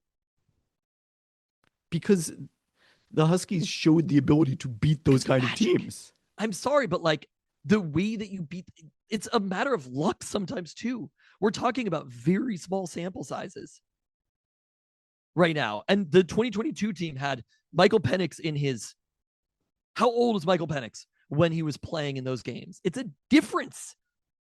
Okay, but When Michael you're- Penix had 1 more year of eligibility. Demond has 2 more years of eligibility. You can't have Demond Williams at age 26 unless there's some pretty significant rule changes. Yeah, but you can have Demond Williams as a junior. Yeah, I don't think Demond Williams as a junior is going to win the Heisman fucking trophy.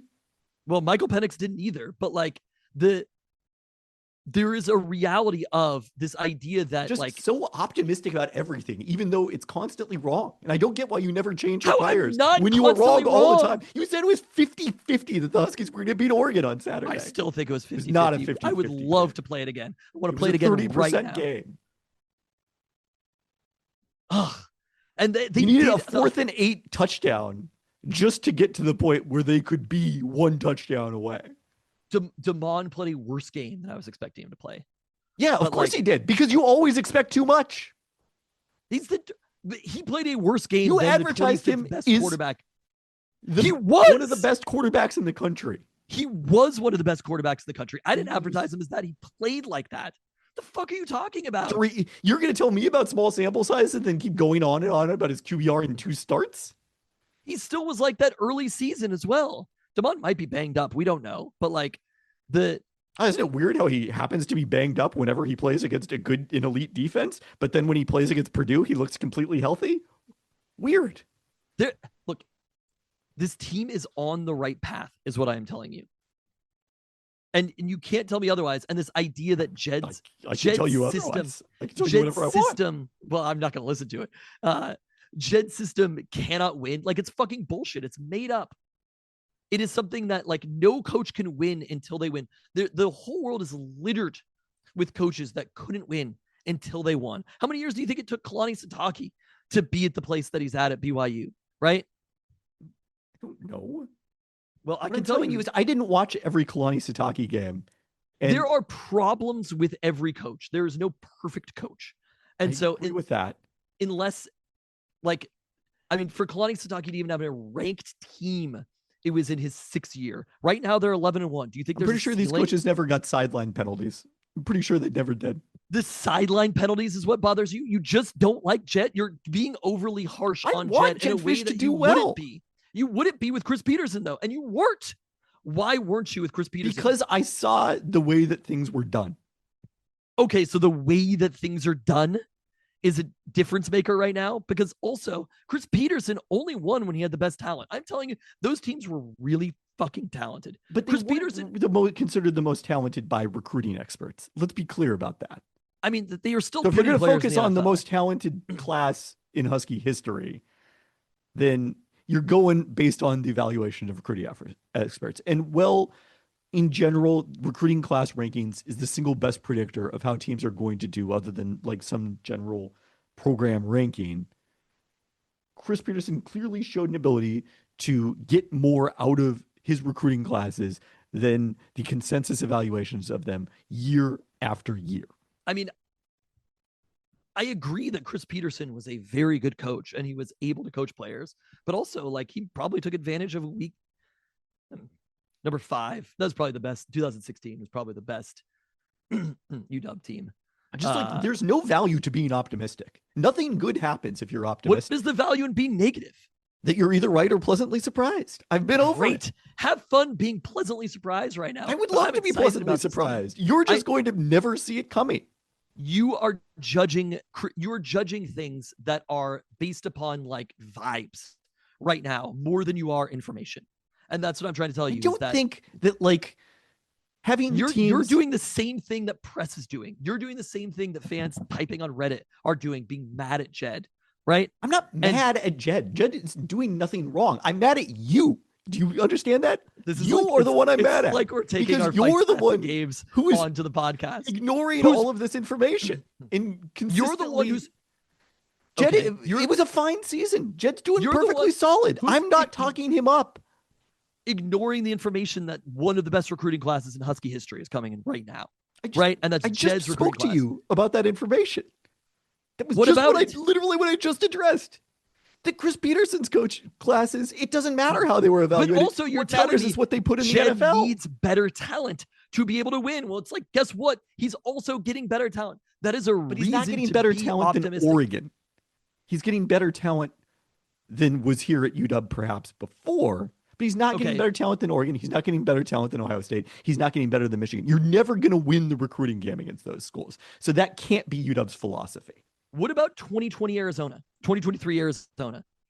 I mean, Right? I didn't watch those teams. It's weird because he made correct fourth down decisions then, and he doesn't do it now. I don't know why that didn't translate. It was a team that he beat Oklahoma in the bowl game, right? His last game at Arizona. I don't know. I don't really pay any attention to bowl results anymore. Oh, but you said we were excited about that victory over Texas. Like there are so many good things happening, and you're so concerned with this idea of like process penalties. And are they annoying? Yes. But what matters more is the overall direction of the program right now. And but you're only deciding the direction of the program because you're throwing out the season where they went to the fucking college football championship. How am I throwing that out? Because they had to start over. They had the best program in modern season in modern history. People are being too negative about the Husky program in general over the last 15 years, right? Like the amount of times that they finished in the top 10 under Chris Peterson, under Kalen DeBoer, right? Like the Husky program is probably one of the 15 best programs in the country over the last 15 years. And people aren't acting like it is. And Jed is continuing that right now. And he's also recruiting like that now, which is something that didn't happen since the last year of Chris Peterson. Like all of this is good. We could just be happy right now. Out there busy recruiting against Harvard and Yale. So we What? can blame him. His coaches weren't aside, the classes weren't aside. He was all focused on performance in the classroom. I mean, Jimmy Lake brought in Denzel Boston, right? Like we have to get credit where it's due to Jimmy Lake. Kalen DeBoer won with Jimmy Lake classes. Anyway, I'm just saying, I think you are judging the direction of the program. I hope you also I am wrong, but I'm not going to get my hopes up. And we have dashed. so much time to do this. But like, I think we can be excited. I think we can have lost to Oregon and be excited about the overall direction of the program and not say to ourselves, UW is as far from Oregon as Washington State has historically been from UW. That's part of my frustration here. Like there was a couple years there where we were able to compete with them, and thankfully things broke right in 2023. But UW is so fucking far from Oregon, and you will never admit it. They are entirely different stratospheres of the college football ecosystem. Oregon has had an advantage money-wise over UW for a chunk of time. I think that advantage is closing. And I do think losing the coordinators, if Kalen DeBoer is still here, who knows, right? UW's coach went to Alabama and Oregon's didn't. If that is the I mean, you want to tell me about the last 15 years of UW programs? How many times in there do you think UW has beaten Oregon? 3 times, right? 4 times? No, 15 5 years is more. 5 times. I'm not It's saying that the back-to-back Chris Peterson years and then 3 under Kalen DeBoer. I'm not saying that they're necessarily as good as Oregon right now, but the direction that they are heading is in a positive direction after what happened with Kalen DeBoer leaving. And I think we can look at this recruiting class and look at this season and just say that was good. We can be happy with this. The whole also, if it does go well, then he's going to take the better job. That's the thing. Why? What better job? Why is Jed Fish going to take the better job? Why is somebody else not? I didn't say someone else wasn't. Okay. What job? But I'm saying that's the nature of being a school at UW's tier. If you're at Oregon's tier, you can keep Dan Lanning through all these. At a UW's tier, you can't do it. So you have to be realistic about who we are as a program. Why? Because otherwise, you are going to constantly be disappointed. I don't know if I fully buy this necessarily. Because again, there are not that many jobs. And as you are building, look, UW historically is not. That is the element of it. To go back to how the college football landscape is changing, those jobs didn't turn over as often in the past as they are going to turn over going forward. I'm going to give that a maybe. Also, I'm not fully convinced. The arc of the college football universe is long, but it tends towards more coaching turnover. The places that Jed would leave for is still a very small list. And that somebody would leave UW for, right? I think you also are guilty of what a lot of the general fan base is guilty of being scarred by Kalen DeBoer leaving. It's fucking Alabama, right? I mean, I read you those numbers. I agree that it's Alabama, but of where that team finished but like the amount of opportunities for any coach to coach at a program at that level, even if Jed could go to the fucking playoff and not have those opportunities. There are a lot of coaches at programs that are similar to UW who are going to the playoff who are keeping their coaches. And I think people are uniquely judging Jed differently than they are judging other people. And if I could be a vibes guy here, I think there's a difference with how people judge Jed Fish versus how people judge other coaches. All coaches change jobs. That is a reality of coaches until they have the job. Dan Lanning didn't just UW is the job. Oregon is a different tier. Oregon is a different Your odds of tier winning a until the national right job championship opens at up. Oregon are dramatically different at Oregon than they are. Oregon at has UW. lost the amount of coaches that UW has lost. And the world didn't change. They have a really good fucking coach. That is what has changed. But if your whole thing is like things are going so great under Jed He was at Fish, Pittsburgh for a year, and then Arizona State for 2 years, and then Sam Houston State for a year, and then Alabama for a year, and then Memphis for 2 years, and then Georgia for 2 years. Like, it's fucking stupid. Every coach changes jobs. Why is Jed the only one? He's just older. I agree that every coach changes jobs, but Oregon is in a different tier than us. So the amount of jobs that are better than Oregon are much smaller than the number of jobs that are better than UW. That's just the reality of the situation. And again, it's not like we should probably be by scared like about five to 7 jobs or something. We though. just Like, shouldn't be pinning all our hopes to Jed Fish. no, we should be pinning our hopes to next year, as every team should. Because again, if Kirby Smart decides to leave, all of a sudden Oregon looks a little bit different. If next year without Tosh Lupoy and without Will Stein doesn't go as well, every coach is 3 wins away from being fired, 3 losses away from being fired, basically. I don't believe that. I think, I mean, James Franklin. What you're not arguing, understanding with James Franklin is the amount of scar tissue that had built up. Which, yeah, I mean, maybe if they lose in the first round in their first playoff game this year, that scar tissue will exist at Oregon too. Maybe, especially if they get the door that's off them that's as well. 4 losses, not 3. It's 4. I mean, this person won 2 games in the playoffs last year. 2 games and finished number 5 in the country.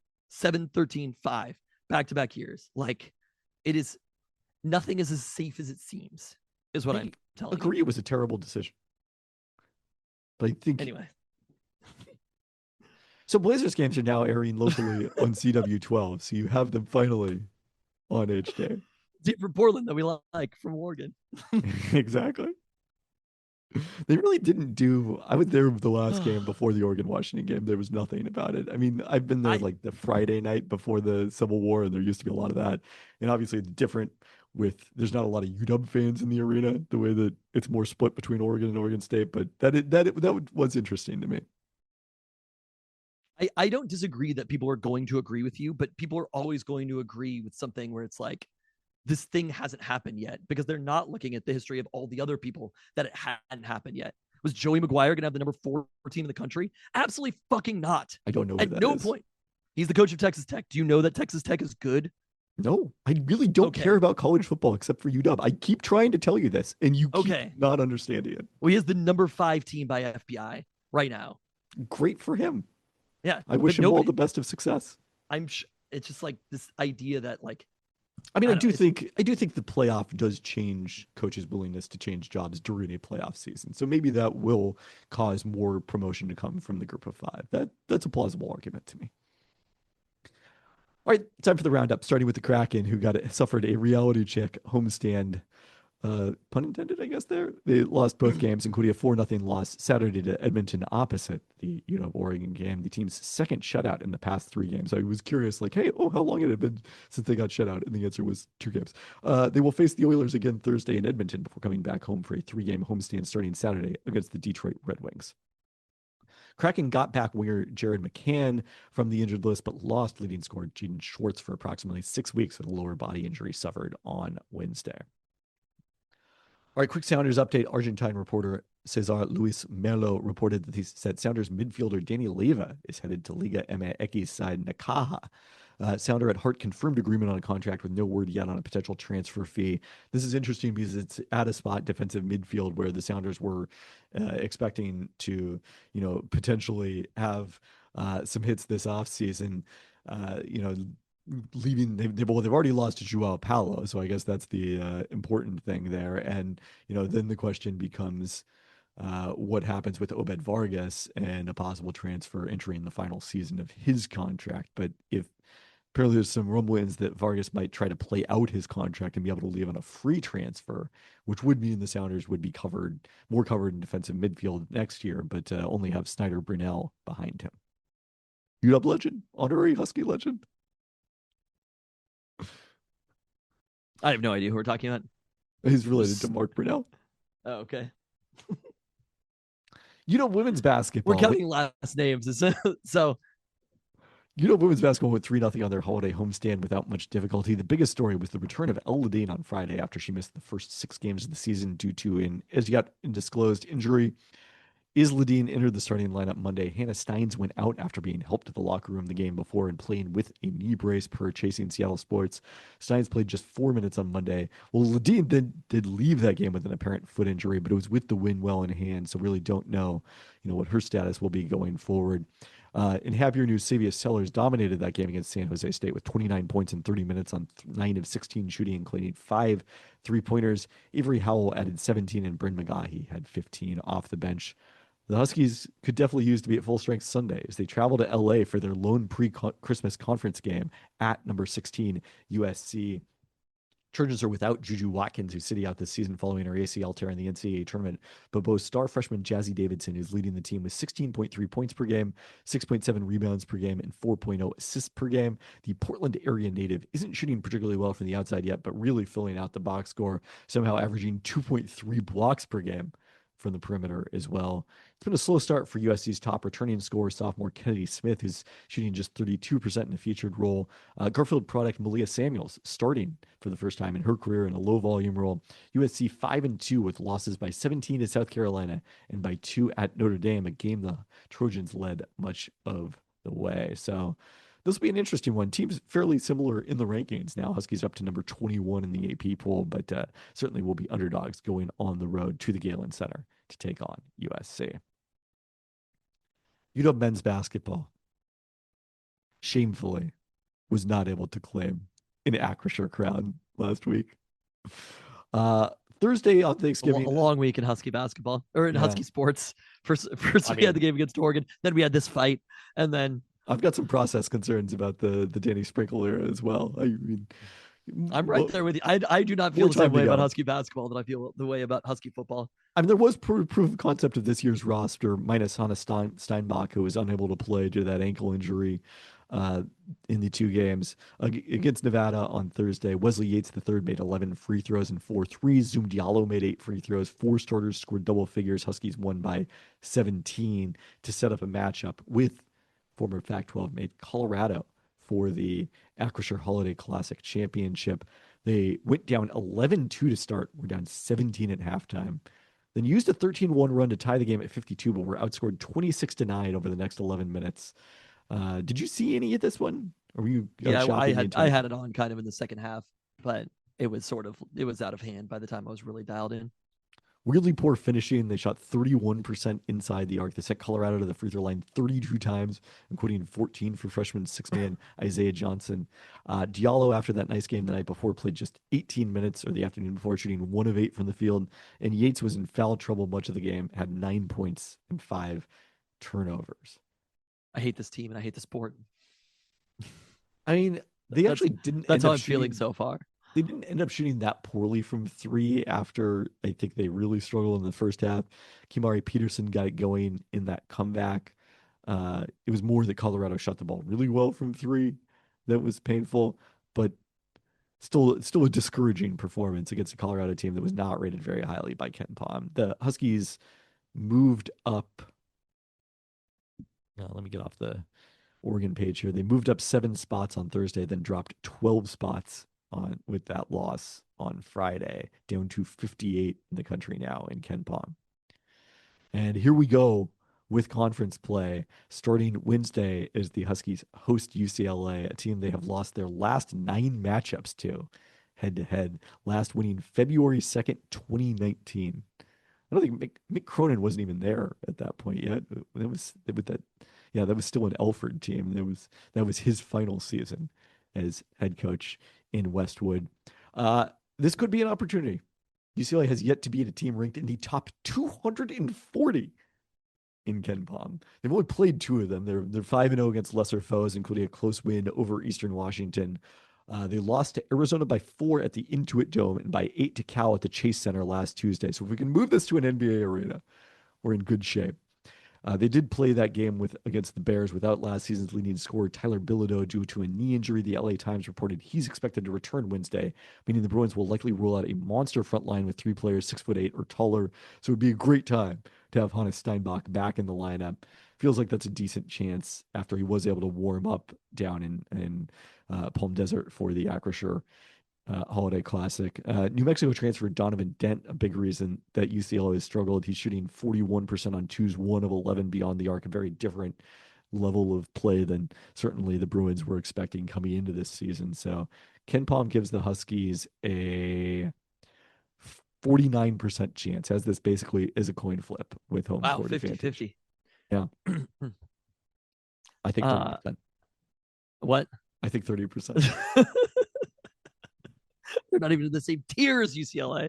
I mean, they're not. No, that's fine. I will agree with you about that.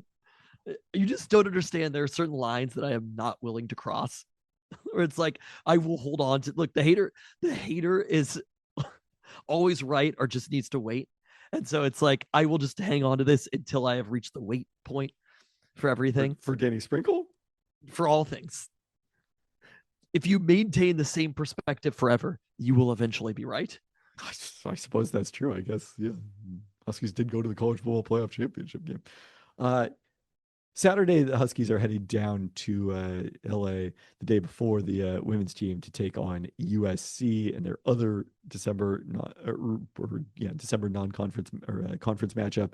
The Trojans 8-0 under Eric Musselman, despite losing Desmond Claude and Wesley Yates III to UW. They did have to survive a scare. I mean, Yates is very good. Claude's going to play better. They did survive a triple overtime scare from Troy the same week the Huskies needed double OT to beat Southern. Exactly. It's like we can't say anything. But they've beaten. They haven't played any elite teams, but they are 4-0. Their last 4 games are all against top 100 teams, including that aforementioned.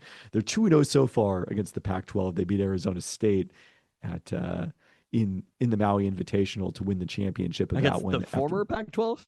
Yeah. Okay.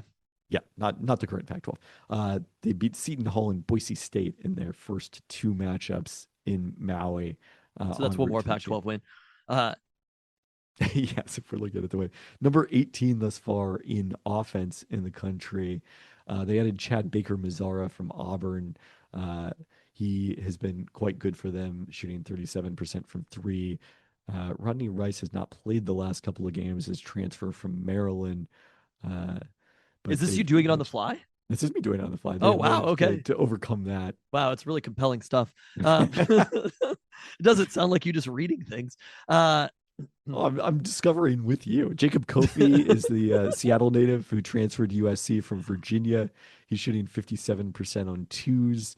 Very strong block rate for Jacob Kofi at 6'10", playing center for them. So there you go. Good stuff. So these 2 games are really going to help us understand, especially if Hannes Steinbach is back, and assuming he's going to be for both. Yep. Yes. Help us understand where this team actually is, right? I think is the most likely outcome a split between them. Yeah. I would say most likely outcome is a split. The second most likely outcome is 0-2, and then a 2-0 start would be pretty shocking here. All of a sudden, we're starting to feel much better if they're 2-0. Ken Pom gives that a 1 in 8 chance of happening. 50-50. As with all things. Maybe you're not understanding that it either will or won't happen. It's kind of fascinating the way that these are structured, as you kind of have an early season kind of barometer for where this season is going to go. Having Hannes back for these, though, I do think is a big deal, and how much he matters and is able to contribute in those. It mattered that he wasn't playing in that Colorado game. Oh, for sure. I don't know that they were a Hannes Steinbach away from beating Colorado, but they certainly missed him.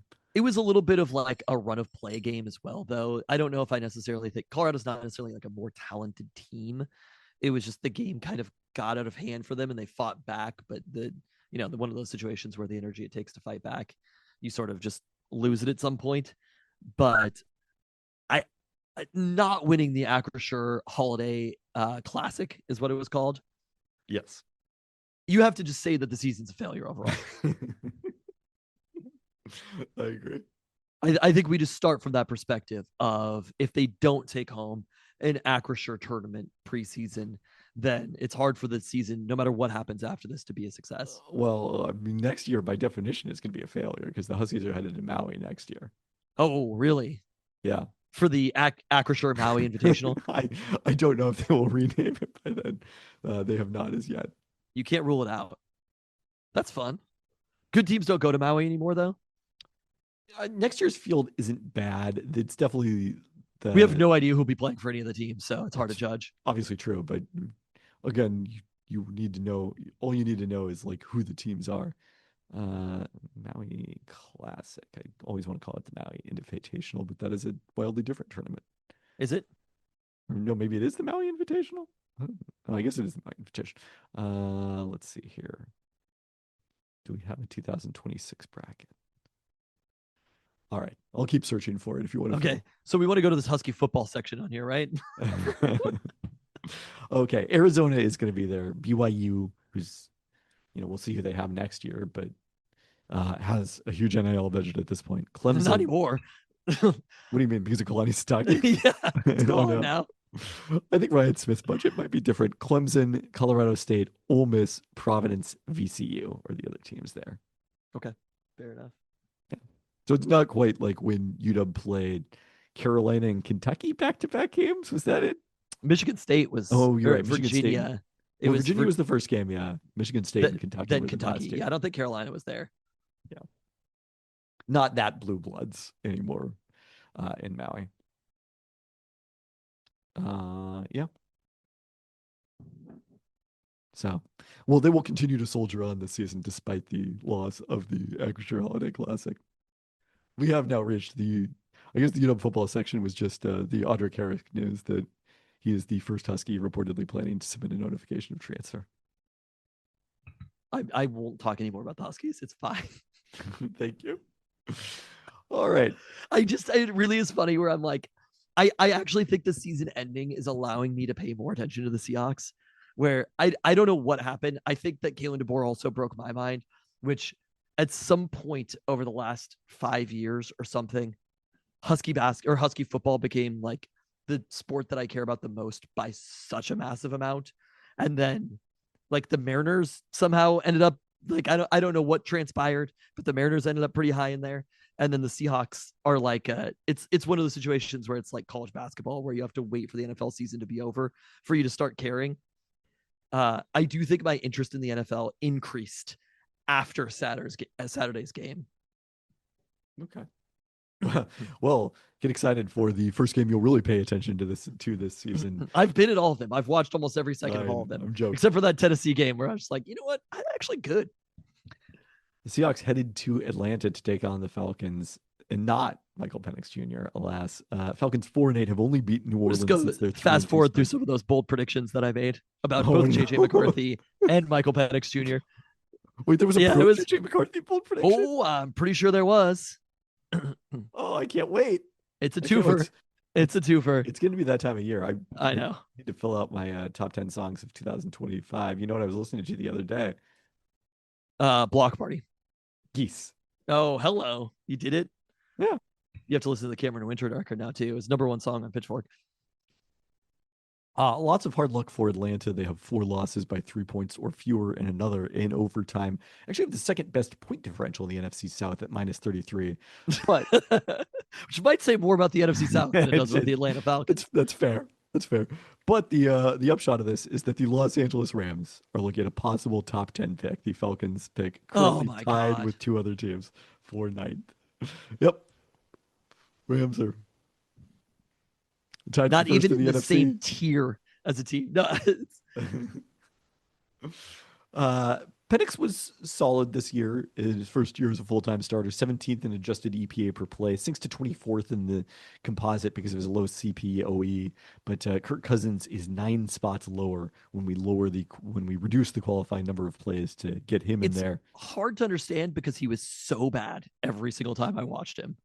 Penix?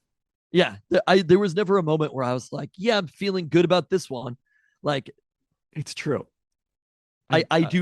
I do feel like maybe there's glitches in the computer with some of the Penix performances, or maybe it was like a couple of isolated games that he played pretty well. But I just really remember some brutal ones.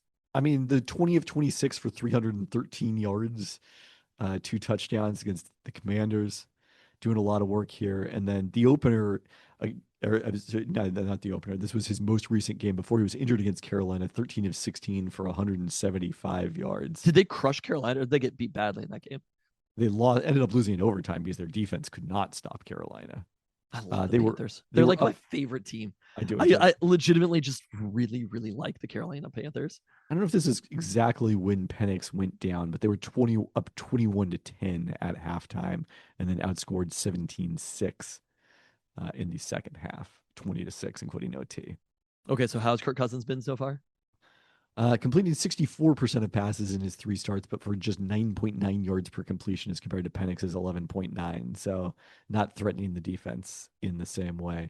Now, in fairness to Cousins, he's played the last 2 weeks without leading receiver Drake London due to a knee injury. London had been easily on pace for the second consecutive 1,000-yard season with a career high 90 yards per game. Really excelling. Tight end Kyle Pitts Jr., second on the team in receptions, averaging a career low 9.7 yards per reception, down nearly 3 yards from last season. So we're going to have a good explanation for that. But Bijan Robinson has been more dangerous out of the backfield, averaging 11 yards per reception, which is truly remarkable for a running back. Like, they're often half of that, more or less. The biggest issue when London is out is they do not have any other threatening receivers. Darnell Mooney is their number 2 receiver. He's catching just 42% of targets, although they do go for 15.4 yards each.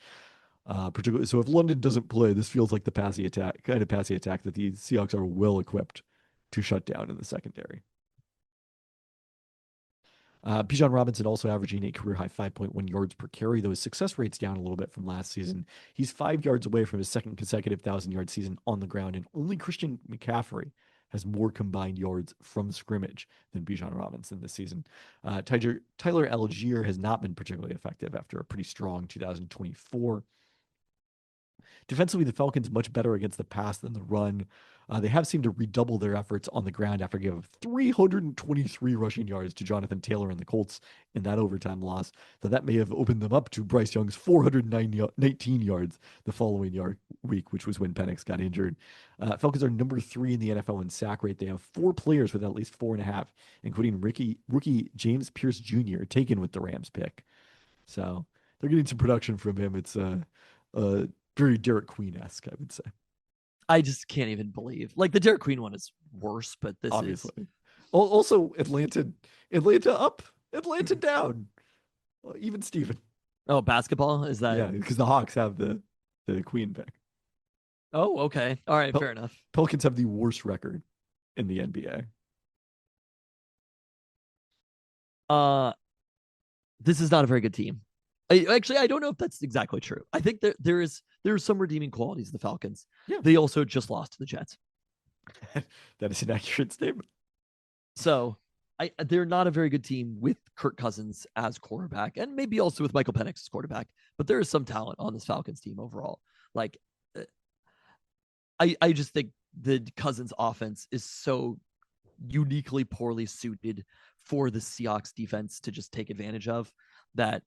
I mean, like, can Bijan get out of the backfield occasionally? Sure. But like, looking at Nick Emmanwori and Devin Witherspoon and some of the secondary that's been playing very, very well for the Seahawks, I'm a little bit less concerned about it, than him having 5 catches for 51 yards or something like that. It's also with a 42-yard reception. He's been breaking a lot of big ones. If Bijan breaks a big play, so be it. It'll probably happen at some point. But I think the reality is, like, the Seahawks are willing to give that up at one point throughout the game to just kind of dominate this one in every other aspect. And I feel like we're kind of in store for about the same. We've been watching this many, many weeks in a row. And it's only been 2 weeks in a row. Well, I guess there was the Rams game in between there, but was it an just interlude. feels like we're on a little bit of a treadmill of just like, can we just get to the last 4 weeks, I will say, we're finally there. The last 4 weeks of the season after this Falcons game, it's on for the Seahawks, including the Panthers. It sort of feels like that 2-week window of the Colts and then the Rams. That's kind of like, are they going to get the 1 seed? Where are they going to be? Are they going to be wild card? Are they going to be the 7th seed? I'm scared about the Niners. Exactly. That's where it's like now over time. I mean, I actually think the Niners are not very good, and I don't know what DVOA thinks about them, but they don't think they're as good as the Rams and Seahawks, that's for sure. But where does DVOA have them? If you look at the DVOA projections, what I will tell you is that the Seahawks do not get the number 5 seed as often as you might think they do, because often they drop down to 6 or 7. Even wins wise, right? Like the Seahawks are not in as good of a situation as a team at 9-3 would normally be. No. And even if they win this week, as a team at 10-3 would normally be, the amount of talent that is sitting right behind them, it's a little bit of shake things out week, right? Between the Cowboys and the Lions playing each other. And so, but like the Seahawks could be anywhere from 1 to 7. And the Rams are 10th in offensive DVOA. Or in DVOA overall. They're 6th in offensive DVOA is what I meant to say. Wait, who is? The Niners or the Rams? The Niners, yes. Said many things wrong. The Rams are obviously 2nd and 1st in offense. Weird. But at the same time, like, I guess I don't exactly know how the Jets won this game. Looking at it statistically, I think they just both are bad teams. And the Jets happen to be at home. The Seahawks are probably going to be at 10-3 after this week, but it still doesn't put them in that good of a position to be anywhere but 1 through 7. I think they end up with a pretty good shot of making the playoffs if they win this one. But beyond that, it doesn't make me feel great about anything else. I mean, A.D. Mitchell had the big catch. It would be nice. I'm going to judge this one more about the Seahawks offense than anything else, I guess is what I'll say. And to answer the question that we were talking about earlier, if they're able to put together a very good game against this Falcons defense, then I think we feel a little bit better. We can ease ourselves about the Seahawks offense overall after the game that they played against the Vikings and maybe score-wise struggled a little bit against the Titans. Yeah. Percentage chances of victory? I don't know. 77%. I'm going to say 70. It's not quite as easy of a game. I mean, they're not going on the road at the Titans, but I just, the defense is really fucking good. And they're playing against Kirk Cousins. The chances of there being an interception in this game feel extraordinarily high, and maybe multiple, and maybe a defensive touchdown. That I'm kind of like, I think they could kind of just get the lead early again and, throttle down.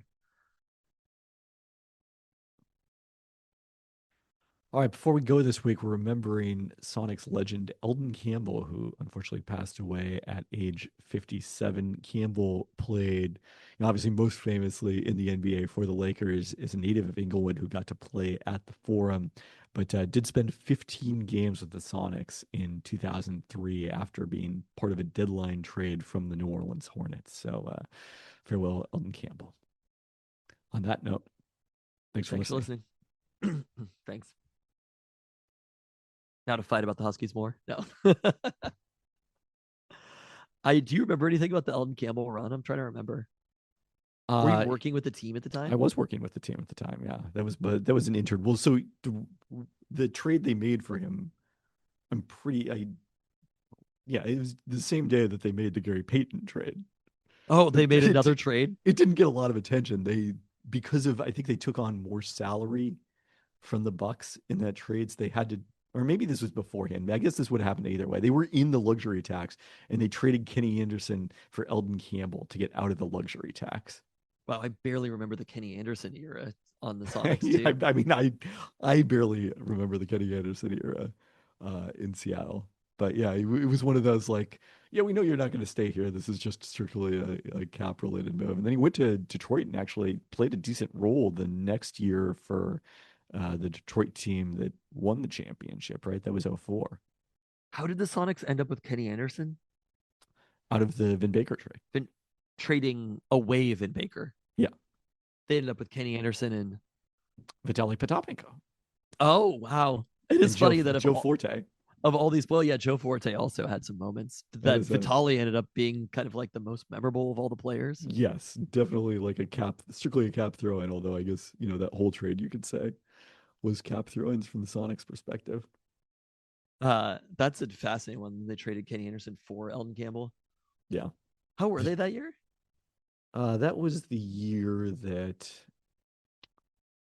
it wasn't the Flip Murray year. The Flip Murray year would have been the next year. They Yeah. they were out of we gotta do some let's remember some Sonics teams. Don't get me started on Flip Murray. Oh yeah. You were pro Flip Murray? It was really fun. What happened? Flip Sanity was a moment. They were really You're bad. retronymically naming it Flip Sanity because it was not called that at the time. Oh yes, of course. I mean I wrote about it when the Lynn thing happened because it was one of the precedents in NBA history. So the trade deadline would have been let's see here. Wow, it was very late back then. It was Thursday, February 20th, because we hosted the Bucks on the February 21st. My God, the final score of that game where the Bucks didn't have any of the guys that they had acquired in the trade, GP, etc. They lost to the Sonics 88-58 the day after the trade. How was that even possible? They scored 58 points. But the Sonics were 22-30 as the trade deadline. And then they closed the season really strong, 18-12 the rest of the way with Ray Allen playing quite well. And then they were pretty good the next year, right? No, the next year was they had the Flip Sanity run at the start of the year, but tailed off and missed. Was that because playoffs. Ray was hurt? Yeah. Ray was rookie Luke Ridnour and Nick Collison. Yep. Why am I not seeing Nick Collison on here? No, that's 04. They drafted Ridnour. Ridnour was the pick they got from Milwaukee, and then Collison was their own pick. They got a pick too, and like a top. What was he picked? Like it's kind of funny because so after the Luka Doncic trade, after Nico Harrison got fired, I think a few people wrote stories like, Nico Harrison's problem was he didn't pay attention to the fans, and I'm like, no, actually, that's not the problem. Nico Harrison's problem is that the trade was bad. Like Sonics fans were so pissed, and we've talked about this before. Sonics fans were so pissed about the Gary Payton trade, and then they watched Ray Allen play, and they were like, "Oh yeah, we're over this now."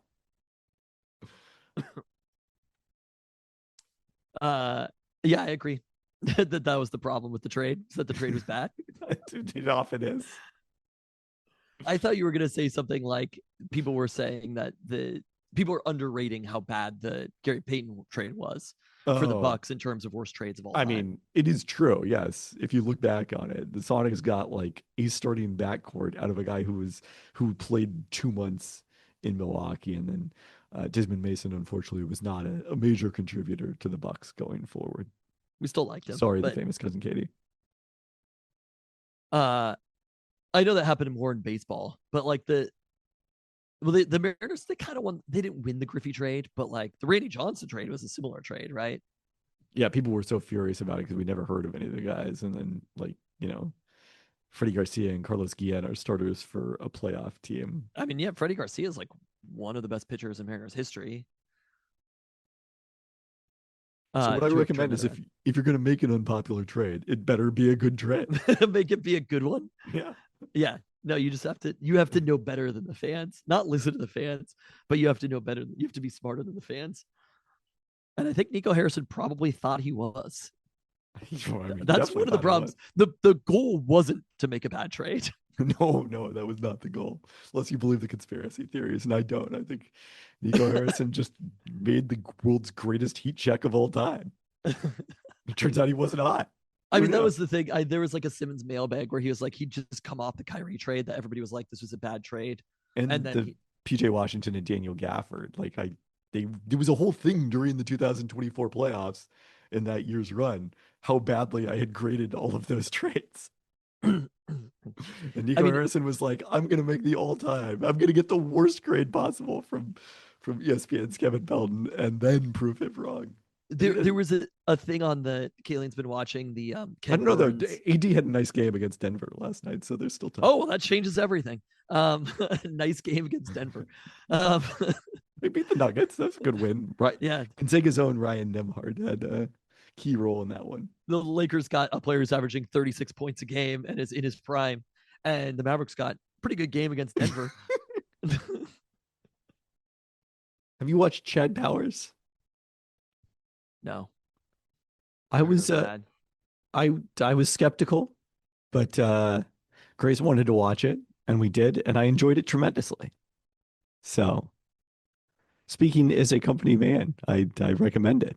There's a lot of corporate synergy certainly going on there with ESPN on the in that Hulu show. It's safe to say, but Glenn Powell was enjoyable, and yeah, I laughed, had a good time. That, Could have done with more than 6 episodes even. that's great.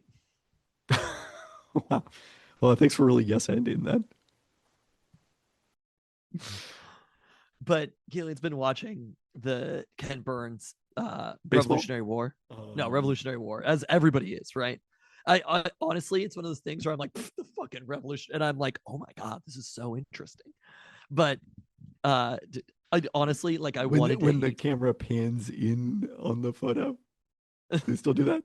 I think they do, yeah. Oh yeah. No, it's there was a thing where there was like a long intro, and it was like that person's name was Benedict Arnold, and you're like, oh,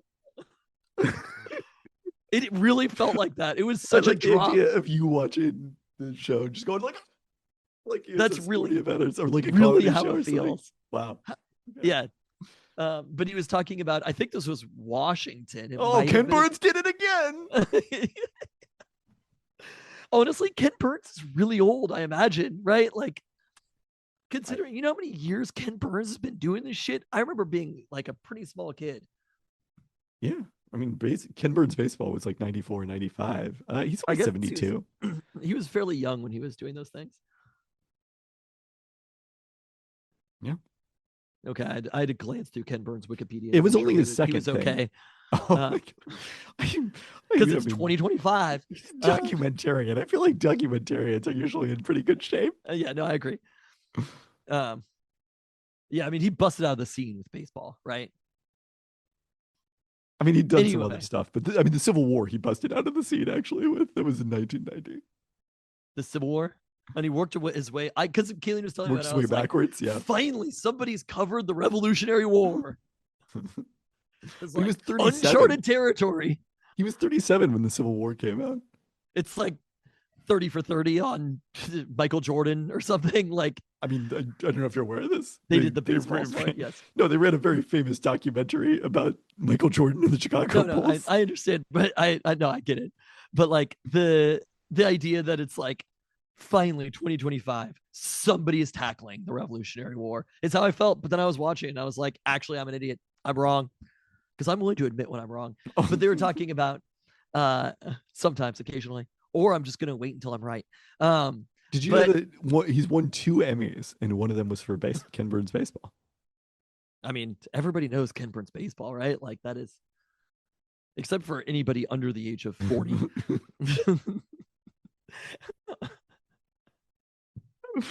Provided everybody. Jonathan on the Discord, you gotta let older. us know. Have you heard of Ken Burns baseball?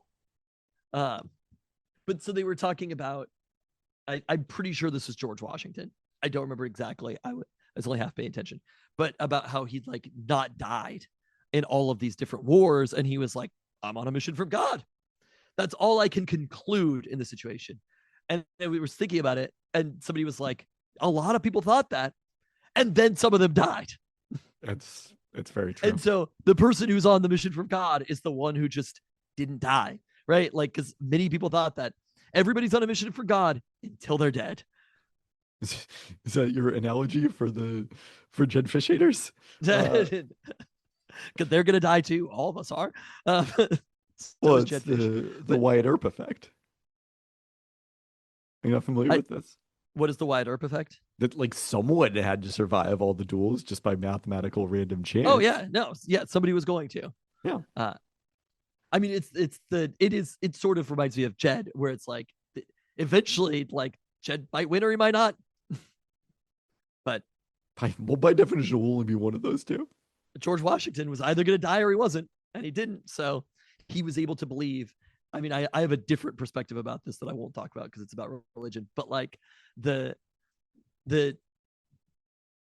people who are very successful at things are more willing to believe their own hype, like Nico Harrison, because He'd done it, right? And Nico Harrison needed to consider regression to the mean. And until like he'd beaten those trade grades until he didn't. And then all of a sudden it cost Nico Harrison his job. So anyway, I just think that's such a fascinating thing to think about people who are just like, they just believe their shit doesn't stink until it doesn't.